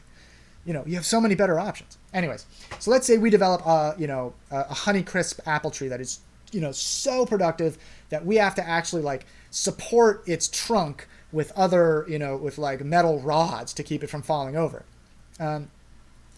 that would be great. We would make a ton of profit. It would be a more effective, industrial, production process, right? Where, we could just get way more bang out of our buck, out of our investment as farmers. The concern, however, is that now, okay, you have this tree that has this, superpower. How is it powering the creation of all those apples? Is it drawing way more nutrients from the soil? Is it demanding considerably more water? Is it, are you therefore, do they require way more fertilizer to sort of, prime the pump here to power these super apple trees? And that can have ramifications that reverberate out into other ecological systems and potentially endanger other food, sources and stuff like that. So, that's really where my attention goes with GMOs. There is a mistaken perception that eating a GMO will cause, you to develop some kind of disease, and there's just no reason to suspect that's the case. But that is not to say that there are not concerns regarding GMOs. Totally, there are. And everything looks very far away, like nightmare scenes in movies when the hallway stretches. Oh, interesting. Miss Miss K Mama Lama. I love it. Miss K Lama Lama. Very, very loud. Okay, very, very fast. I can hear my heart beating and what it sounds like blood rushing through my veins. Very, very loud. I move extra slow to try and slow everything down. Every movement feels frantic. Interesting. Apple snob. I will be doing something normal, and then suddenly everything seems like it's very loud. Oh, I see. Interesting. I'm trying to see if you mention if you were diagnosed with something. It's something I experienced my whole life, and I've been trying to figure out. I never knew it was a thing. Blackbeard. Watch a documentary on that. Super interesting. Gosh, I'm trying to figure out what it is.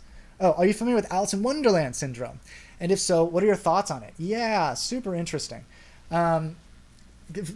Pretty rare, infrequently encountered. It can be induced, and fortunately, you described many of the symptoms of Alice in Wonderland effect, and I appreciate that.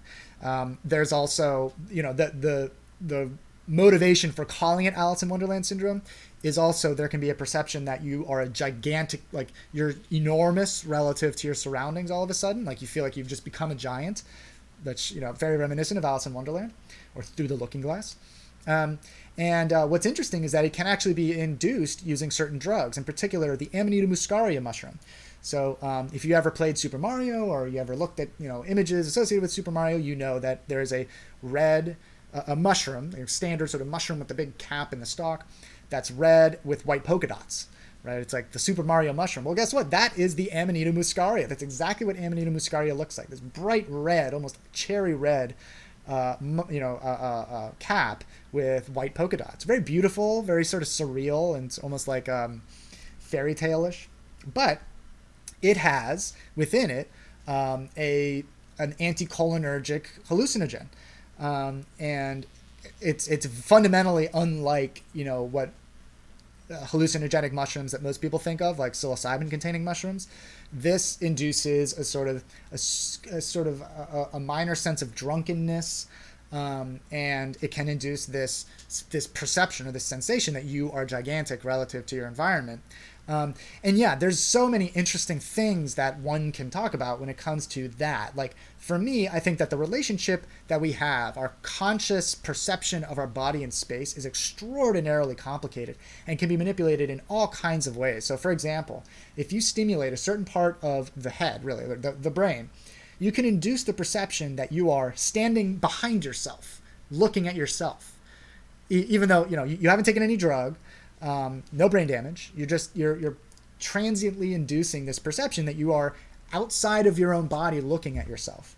Pretty wild, right?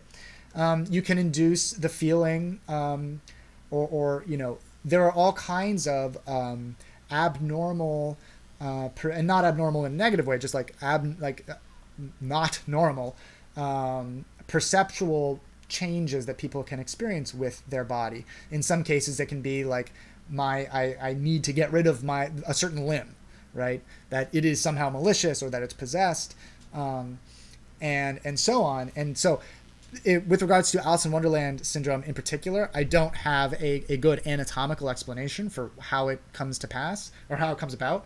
But it does speak to the complexity of the relationship we have with our body, and that it's not as simple as I think most of us take for granted, right? Like I just take for granted that I have a pretty good sense of where my hand is in space. Oh, by the way, I mean, like, I don't know if you've ever tried this. And, you know, I need to do more of the, I need to refresh my memory of the neuroscience behind this. But if you close your eyes and you sort of move your hand in front of your face in a dark room, so you're not, you know, you're not getting light on your eyelids, right? It's totally dark.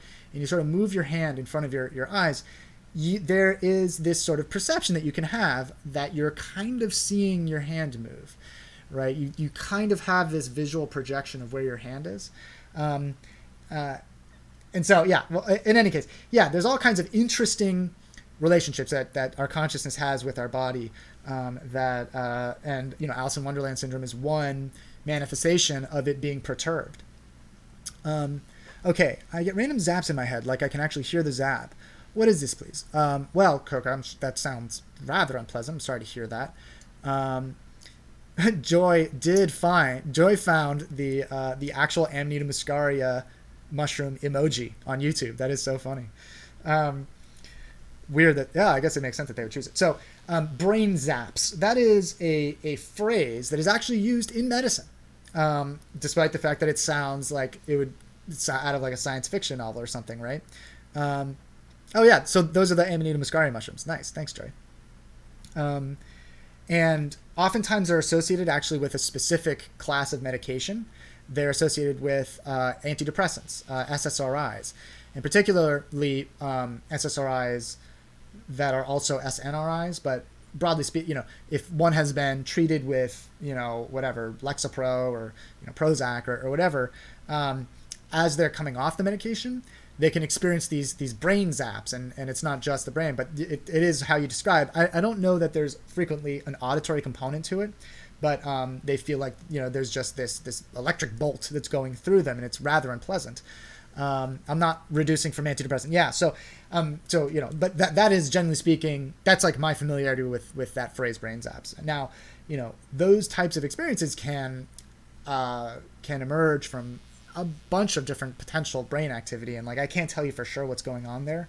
It sounds like it could be a seizure, but you know, I am not a physician. I would definitely bring this up with a physician though, because that's not like a trivial you know, experience. It can be, it very likely is totally benign, but it is the kind of thing that you know, you would want to bring up with a physician to make sure that it's not seizures or something else. That by the way, could also be treated effectively with medication, but could also be associated with something like damaging.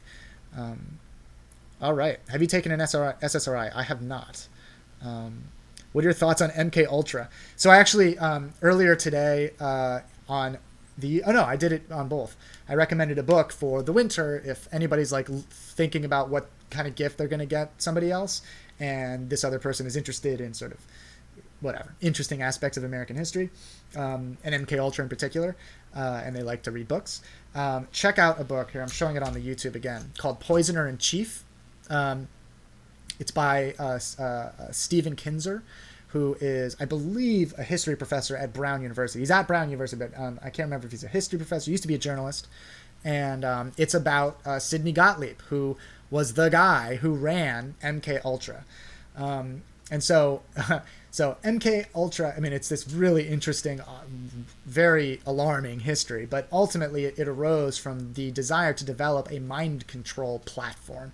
And because at the time, this was in sort of like the 50s, that kind of time, before the hippie generation, sort of took hold of LSD and psychedelics and sort of ran with it, the CIA was quite interested in the potential of using drugs to develop some mind control device or some mind control tool.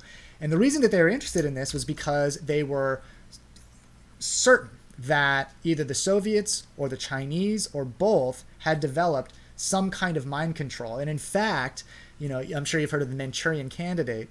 That association of Manchuria with mind control emerged from a specific event in history that that people were divulged secrets. And at the time, the American government and the intelligence community suspected that the only way they could have been convinced to do so was because the Soviets or the Chinese had developed some kind of mind control. Now, of course, there was no evidence of that, and it was just more sort of prosaic interrogation methodologies. But so MK Ultra. So basically, MK Ultra is just one project that was overseen by the CIA. There were others like Project Artichoke, Midnight Climax, which is my personal favorite, and I brought it up earlier, so I might as well explain it now. So Midnight Climax was a project where the CIA set up a fake bordello in San Francisco. Okay, so where, if you're not familiar with that term, it's where prostitutes work. Okay. And so this was a CIA operated bordello in San Francisco, and patrons would come and come for the services of the bordello, and they would be dosed with massive doses of LSD. And there are accounts of there being like a two-way mirror behind which an agent would observe the effects of LSD on somebody who's, generally speaking, pretty normal, right? They're healthy, they're not diagnosed with anything, but or have all of a sudden been dosed with this massive dose of LSD without them knowing. And they did, this. That's just one example of a similar thing. Like the CIA would administer LSD to CIA agents without them knowing, so that they could observe the effects of it in normal people, right? LSD was not the only drug that they attempted.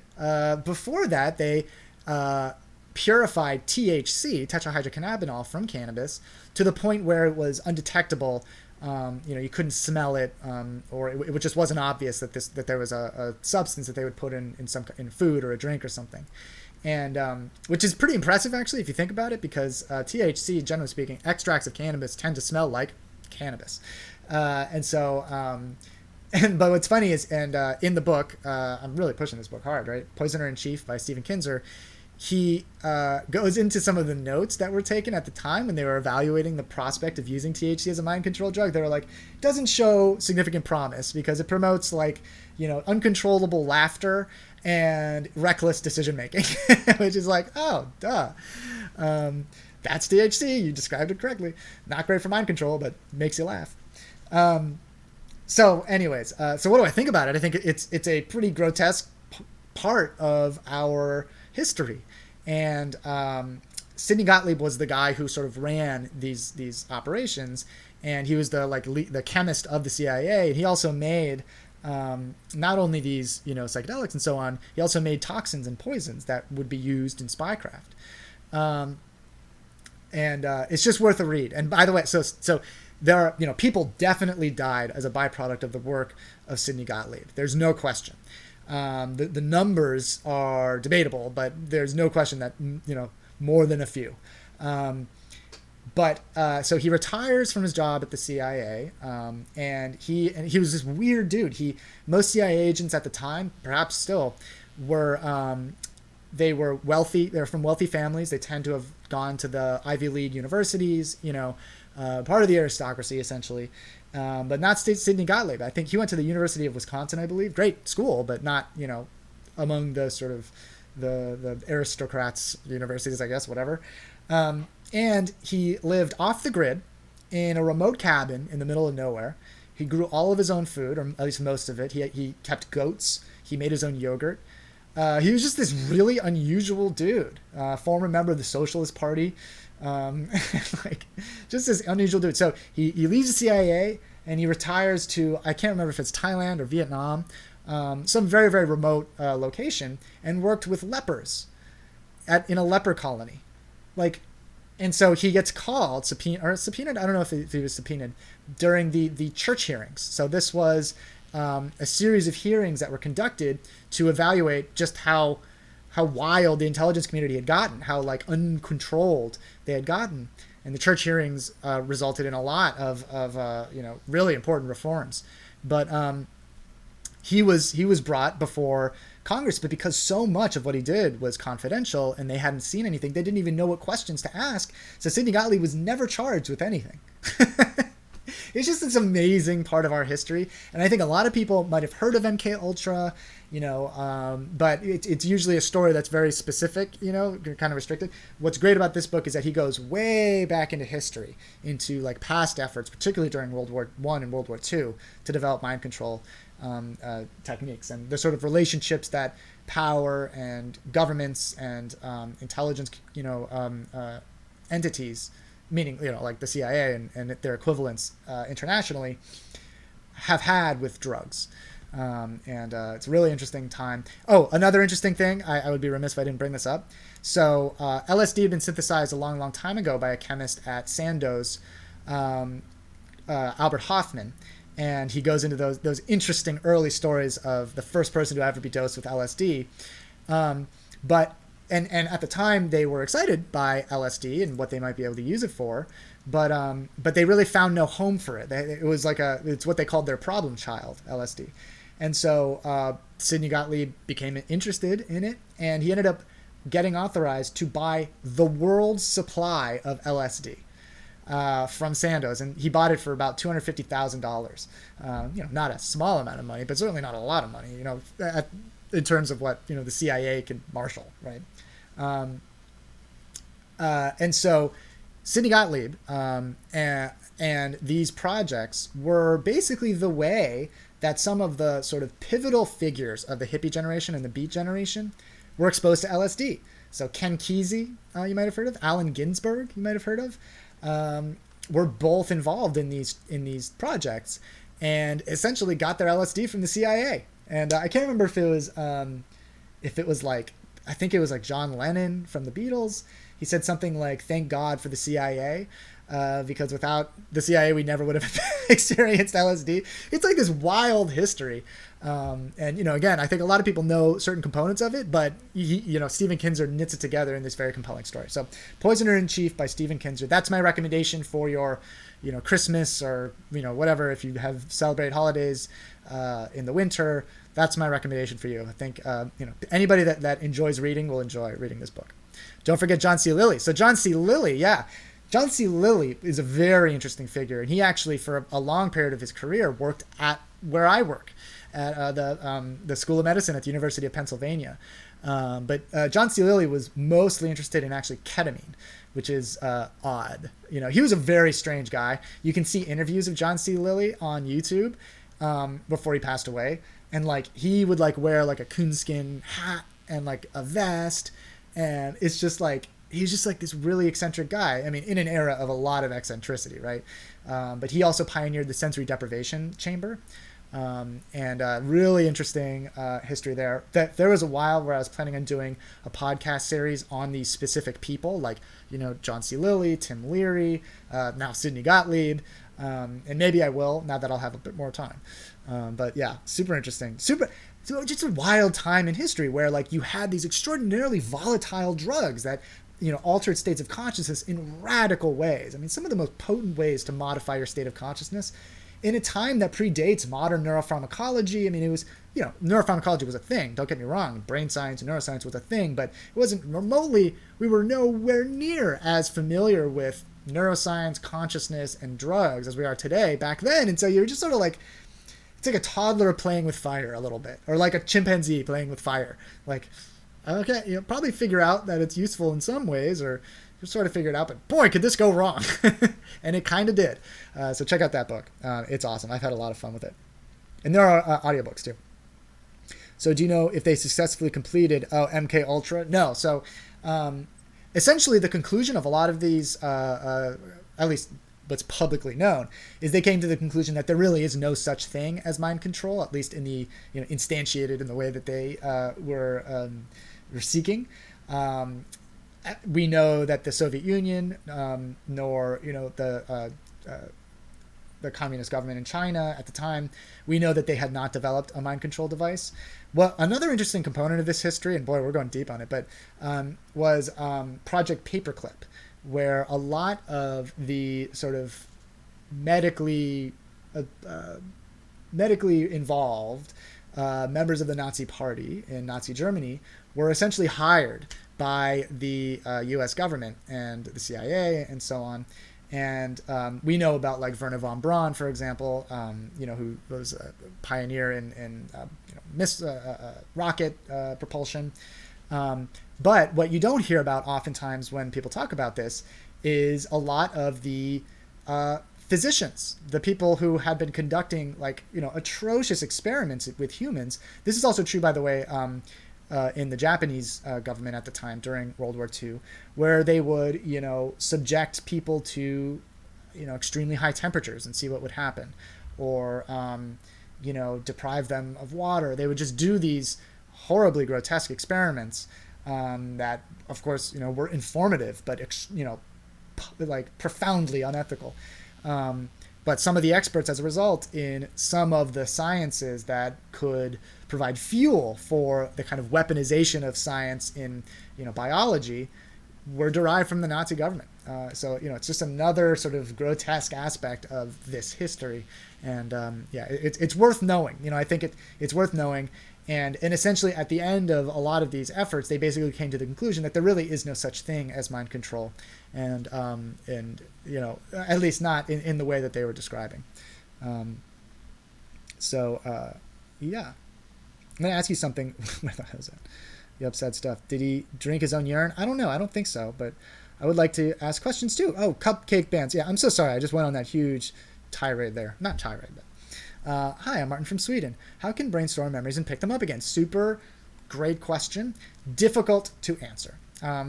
So the short story is that memory is a complicated, distributed process that emerges from a very complicated organ, the brain. We have 86 billion neurons, hundreds of trillions of connections between these 86 billion neurons.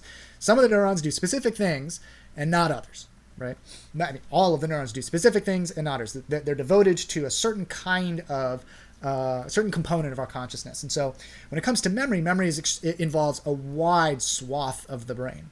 And there are different theories as to how memory operates in real time. But sort of one of the prevailing frameworks of understanding memory right now is that as you're going through as you're having an experience, you're storing both short-term working memory and long-term memory simultaneously.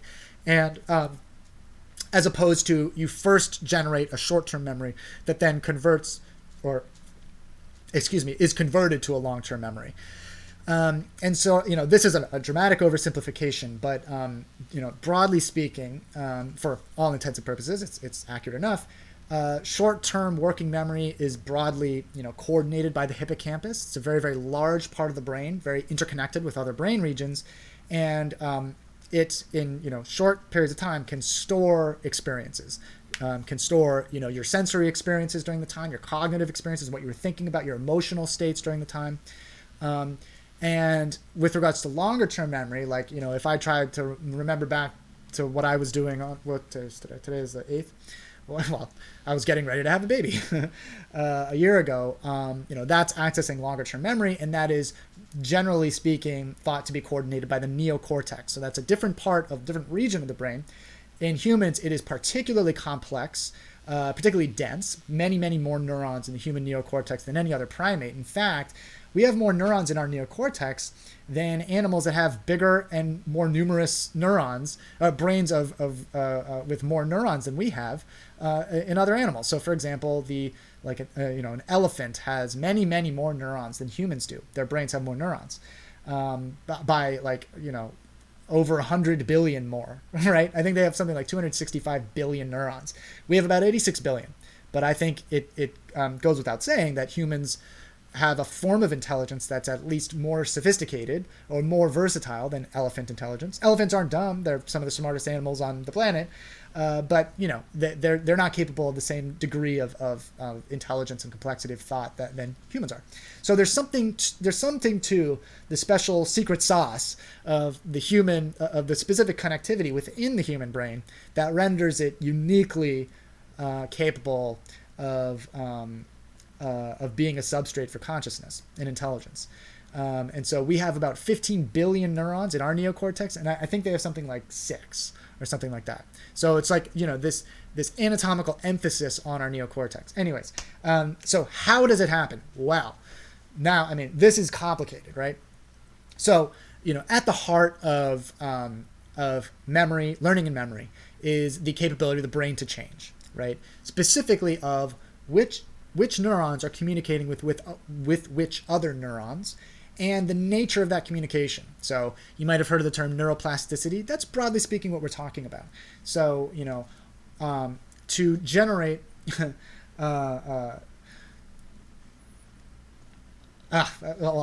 Yeah. So if you can imagine a certain experience elicits activity, right? You have this incoming sensory information. You have these mood states that you're experiencing. You have these cognitive experiences, these thoughts that you're having. And all of that is being monitored, you can think of being monitored by a structure like the hippocampus. Not just the hippocampus, but it includes the hippocampus, right? And those unique experiences elicit activities in unique constellations of neurons within the hippocampus, right?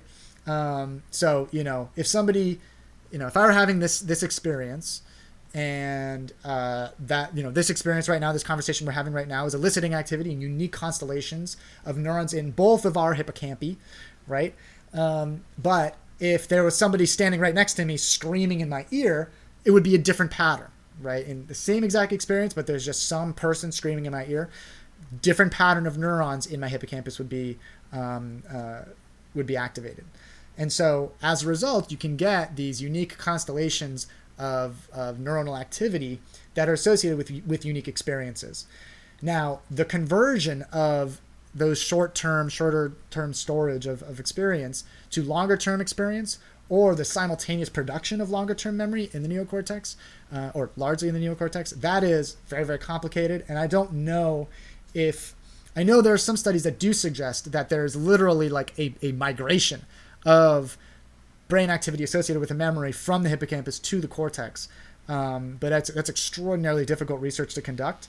But anyways, those are the sort of two broad, or one of the broad frameworks of how memory works. Now, that was an impoverished description of memory, because it's been a while since I've really focused on the neurobiology of memory. Of course, I studied it, but I'll have to refresh it. I really should, now that I'm basically done with my PhD. Okay. Okay. Free to laugh now. Oh, cool. Yeah, we've talked in the past. I believe from San Francisco. I believe. You have to remember me. Remind me of your name, and are you calling from San Francisco? Yes, my name's Chris. I'm calling from San Francisco. Nice. All right, Chris from San Francisco. Good to talk to you again. What's on your mind? Well, first of all, kudos for your brain for pulling up San Francisco. it's a rare instance where I can do that. So I celebrate it when I can. So what's on your mind? Quick question, and I'll hang up to hear the answer. When people are in a comatose state or something similar, I'm sure there's been studies done on brain activity.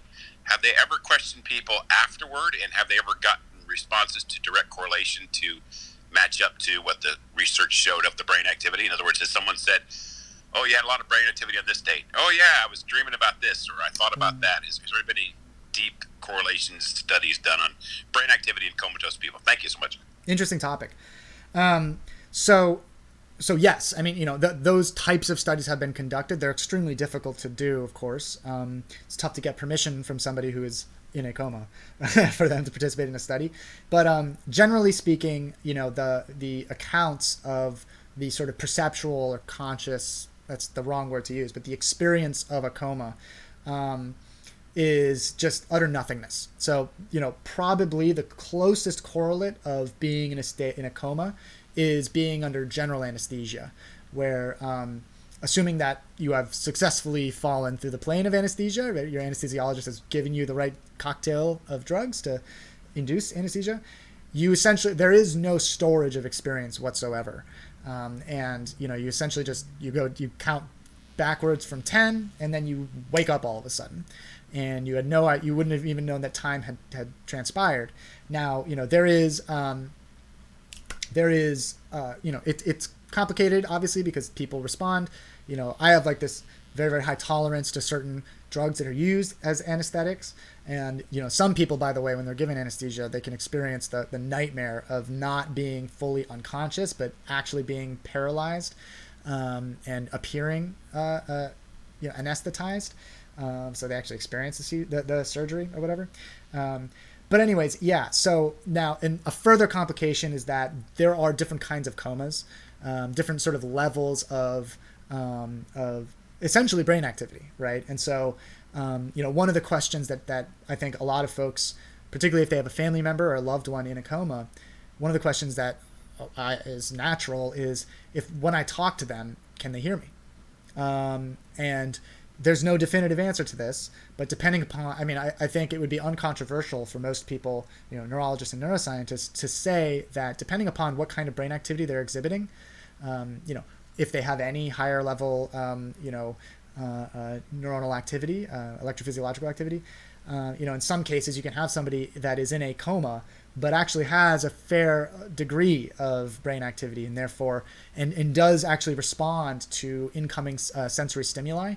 And so, you almost get to a point of philosophy or discussion of philosophy where, the relationships between memory, consciousness, brain activity, so, if you can imagine when somebody's blackout drunk, they can have all these experiences and they can hurt themselves, they can hurt others, or they can just watch movies, and there's just no storage of that experience whatsoever. They have no access to it in the future.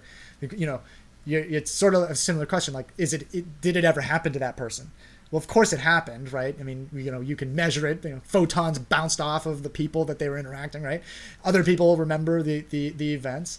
But to them, it never even happened. And so when somebody's in a coma, if there's no capability of storing that incoming sensory experience, just how significant of an interaction is it? Now, if I were in that situation, I would engage in the talking no matter what. First of all, for my own benefit, because it's therapeutic for me, but also, who knows? We don't have a good answer as to whether or not there is any kind of real-time, perceptual experience, and maybe in that moment it is relieving of some anxiety and pain for the person, whether or not they remember it. But really interesting topic. I was listening to an interview of a philosopher named Thomas Metzinger from Germany, who's has been studying consciousness now for many decades, and he has some interesting things to say on this topic. Okay. Do you believe it is possible that because of the pain I'm constantly in, that may be the case after they are taken out? Let's see. I started having seizures last year, and we think that they are related to my wisdom teeth coming in. Oh, how interesting. And it looks like you're running for office, so good luck on your campaign. JM for California 2022. Good for you for starting early. But do you believe it is possible that because of the pain I'm constantly in, that they may cease after they're taken out? It's very interesting. I can't tell you for sure. There are a bunch of things that are happening simultaneously in your body right now. You're at an age when the wisdom teeth are coming in. There are a bunch of endocrine and neurodevelopmental events taking place. So, for example, if I don't know if you're male or female, but certainly if you're male, your testosterone levels are increasing quite suddenly. There's synaptic pruning that's going on in your brain, where the number of synapses that you have, assuming since you say your wisdom teeth are coming in, so I think it's not a stretch for me to assume that you're pretty young compared to me. Oh, you're 31, so it's unusual to develop seizures at my age. You're 31, and your wisdom teeth are just now coming in. Maybe I'm just unfamiliar with that, but with that being more common than I thought. So, my first, knee-jerk reaction is, yeah, it's totally possible that, that there is just this recurrent activation of sensory anatomy that in your unique brain results in seizure-like activity. It's certainly possible. I would suspect, however, that it's actually a correlation with other changes in your biology that occur about when wisdom teeth come in. But being 31, so I don't know how typical or atypical it is to have wisdom teeth come in that late, or you're my age. And so but maybe it's much more typical. But if it's atypical, there could be other interesting, unique aspects of biology that may actually just correlate with this. Hey, from South France. Hello. Gosh, I've wanted to visit South France for so long. My college roommate, he did his PhD in the United States, and then he did a postdoc in Nice. Oh, no. Never mind. He was in Marseille. Different place. I met a postdoc at Penn who did his PhD in Nice. And I'm like, how'd you get anything done? Like, it's like doing research in the Garden of Eden. It's like so gorgeous there. Anyways, welcome. Marseille, yeah, right. That's everybody's reaction. Marseille always sounded like a cool town. Hi from California. Is the brain ambidextrous? Oh, the brain of ambidextrous people different. I used to live in California too. Well, the short answer is absolutely yes. But the question is, are there consistent differences in the brains of people who are ambidextrous that cause their ambidexterity? Right? In other words, like, is the reason that people are ambidextrous because they have unique brains that are consistent among other ambidextrous people? It's tough to know for sure. But without a doubt, there will be consistent differences between people who are ambidextrous and people who are not. And that's just because the relationship between the motor control that enables them to have both fine motor and sort of brute strength control of both sides of their body is, at least in part, generated from the primary motor cortex, which is like right about here. And so there will be some distinctions there. And what's up, Watchmaker? Good to see you, man. I think we've interacted in the past. Anyways, that Watchmaker's on YouTube, by the way. By the way, I'm like a faux ambidextrous person. Do you know a guy from Oklahoma? I write with my left hand, but I do basically everything else with my right hand. Play sports, eat, stuff like that. My dad is the same way, interestingly. And we know that motor dominance is at least in part generated by an epigenetic mechanism in the spinal cord, which is interesting. So we're getting a call from oh no, that's too bad. So the answer is yes, there are consistent differences. It's tough to know whether or not it is entirely governed by those differences in the brain. All right. We are getting a call from somebody. Okay, so what's your name and where are you calling from? Hey, man, my name is Jihan, and I'm calling from Germany. Jihan from Germany, cool. What's on your mind? Yeah, man, so you're a brain scientist, right? Yes. Yeah, so my question is, I always want to jack off, but I really don't want to do this, but... That may have been an authentic question. I'm skeptical, though. We can talk about libido. There is absolutely such a thing as compulsive masturbation, or a sort of like some would argue that there's such a thing as sex addiction. My suspicion, however, is that you are not really that interested in that. All right, so Juice WRLD died by seizuring in the airport. Blood was coming from his mouth. Do you think it was an OD or well, I assume you were going to say withdrawals? Haley? Yeah, so we talked about this a little bit briefly. It's tough to know. I know that he was sort of a social group that tended to use a lot of a drug that they refer to as lean.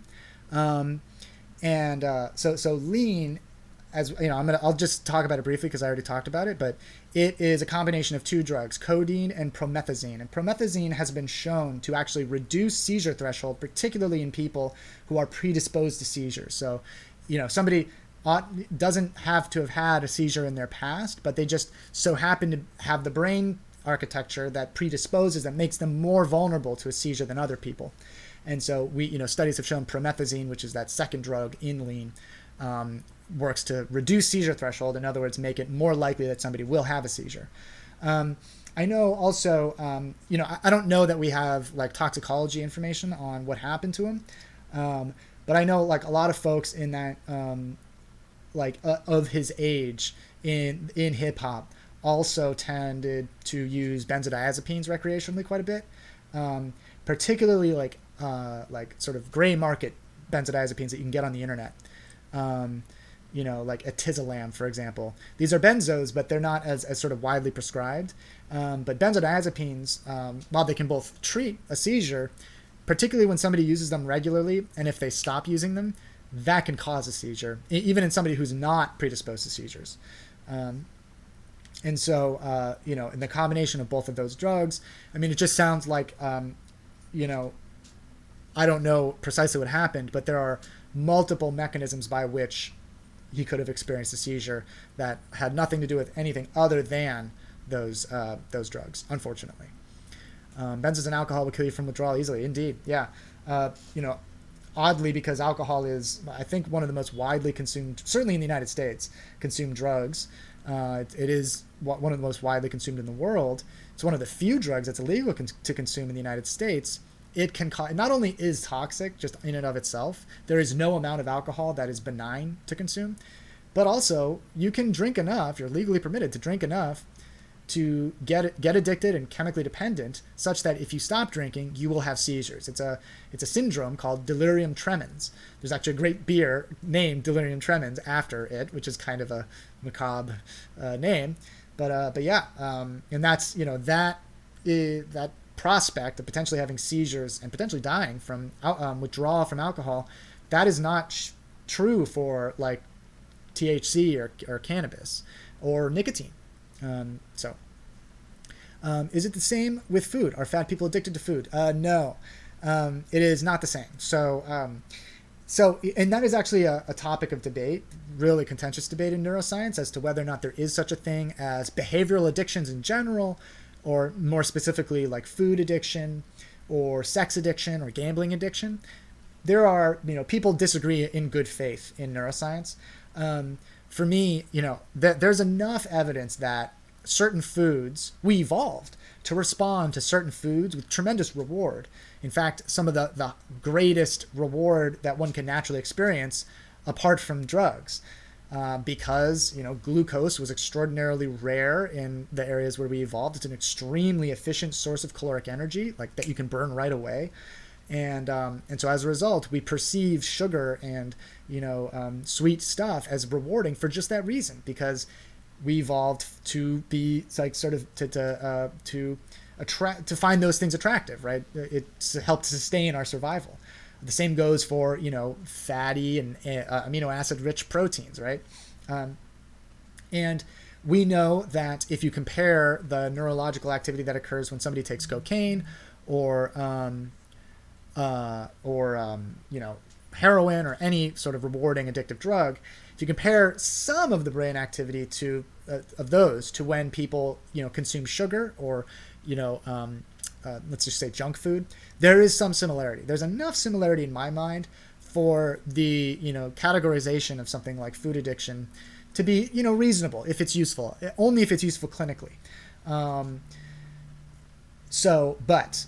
What happens in the brain when somebody takes cocaine, or the thing that causes somebody to become addicted to, let's say, lean or codeine or oxycodone, is distinct from why somebody would develop a compulsive relationship with food. There are some similarities, but there's distinctions, because the chronic, what happens in the brain when somebody takes oxycodone or codeine or lean or cocaine regularly is the brain actually changes, right? It undergoes neuroplastic adaptation to sort of reapproach what we would call homeostasis, or in other words, what it would be like had that person never taken drugs in the first place. And so it changes the number of receptors that the drug can bind. It makes those receptors less sensitive or more sensitive to the drug. And those receptors are there because they interact with naturally produced neurotransmitters. And so therefore, those receptors, less in number, more or less sensitive, interact with those neurotransmitters in novel ways because of the chronic presence of the drug. The connectivity between different brain regions can change over a long enough period of time if somebody's regularly taking drugs. That is not the same dynamic as somebody, just having a compulsion to eat really, really rewarding food. So there's some similarities, there's some differences. But I think the similarities are more revealing of the nature of food addiction. Of the questions you asked. Yeah, I think that's why I have fun, is people bring up such awesome topics. Why would someone start having pounding headaches right at the point of orgasm? That's a very interesting thing. I mean, I suspect were a lot of people probably think you might be trolling, but it's actually a very real thing. And somebody very close to me in my life, my friend, and it's not me. I would admit if it was me, but it's somebody close to me actually experienced this. And it can be alarming. There is such a thing, for example, as exhibiting a seizure during orgasm or during, the sort of the run up to an orgasm. There's also migraines that can be brought on entirely during orgasm. And by the way, somebody with whom many of you are likely familiar had this. Jimmy Kimmel had this from Jimmy Kimmel Live of The Man Show fame. He had this, and he was open about it. And so now I can't tell you precisely why it happens, but our ability to experience the pleasure of an orgasm is in part generated by specific neurons in our brain, and migraine and seizure can come about by specific patterns of brain activity. And so it'd be unsurprising if that incoming or outgoing sensory information pulls a trigger on seizure activity. Could it be a cardiovascular event? So as far as I'm aware, it's not. That it's like specifically the migraine, and it's also it's like transient. It's not necessarily a permanent affliction, and it can be it can be exacerbated by a lack of sleep, and various lifestyle factors. But yeah, it's a real thing, which I can't imagine imagine being punished every time you have an orgasm. That would be rather unfortunate. Kind of defeats the whole purpose. All right, Isaiah, California. Any thoughts on lion's mane mushrooms being used for long-term brain health? I don't think I ever actually looked into lion's mane mushrooms. Fungi are extremely interesting. In fact, you can probably see I have a bit of a garden here, but these are not mushrooms. But I would love to grow mushrooms, and particularly morels. I think are just such beautiful organisms. And the phylogeny or the evolutionary biology of fungi is extremely interesting. Yeah. So, but I'm not familiar with lion's mane. All right. You know what? I should probably call it a night. What time is it? Yeah, I should probably call it a night. So I have a podcast. It's called Wired to be Weird on iTunes and Stitcher. Now that I have essentially finished my PhD, going to graduate on the 19th of this month. I'm going to be able to devote much more time to it again. I have a YouTube channel, if you prefer YouTube. And what I do with the YouTube is before I go live, I do a sort of a treatment of a specific study that came out. And today we talked about whether or not plastic bottles and BPA is actually more harmful than we thought. And very, very interesting study that came out. And I talk about some of the history of that study. So the YouTube, it's still kind of tough to find my channel. But you type in like Ian Brain Anthropoid or something like that, and you can probably find it. And then I have a Patreon. It's patreon.com/anthropoid. And I always say, I understand most people are not in a position to be able to contribute financially. But if you are, I would greatly appreciate it. And it'll enable me to focus more on communicating with you guys. But this kind of thing will never be behind a paywall. So thanks for hanging out. Happy Sunday. And I hope to see you in the very near future. But at a minimum, same time, different place next week. See you there. Have a great week. See you guys. All right, YouTube. Let's see. Did I miss anything really specific? I don't see your heart rate is that high, especially if you're on exercise. Oh, wow. There's a whole conversation going on here. How old are you? How old do you think I am? Yeah, sorry. I need to do better at responding on YouTube. Anyways, thanks for hanging out, guys. Let me know if you have any recommendations for the YouTube channel. Let me know if I can improve it or offer something much more amenable or appropriate for YouTube. I'm all ears. I'd love to be able to actually make good use of this. Otherwise, have a great week, everybody. See you guys.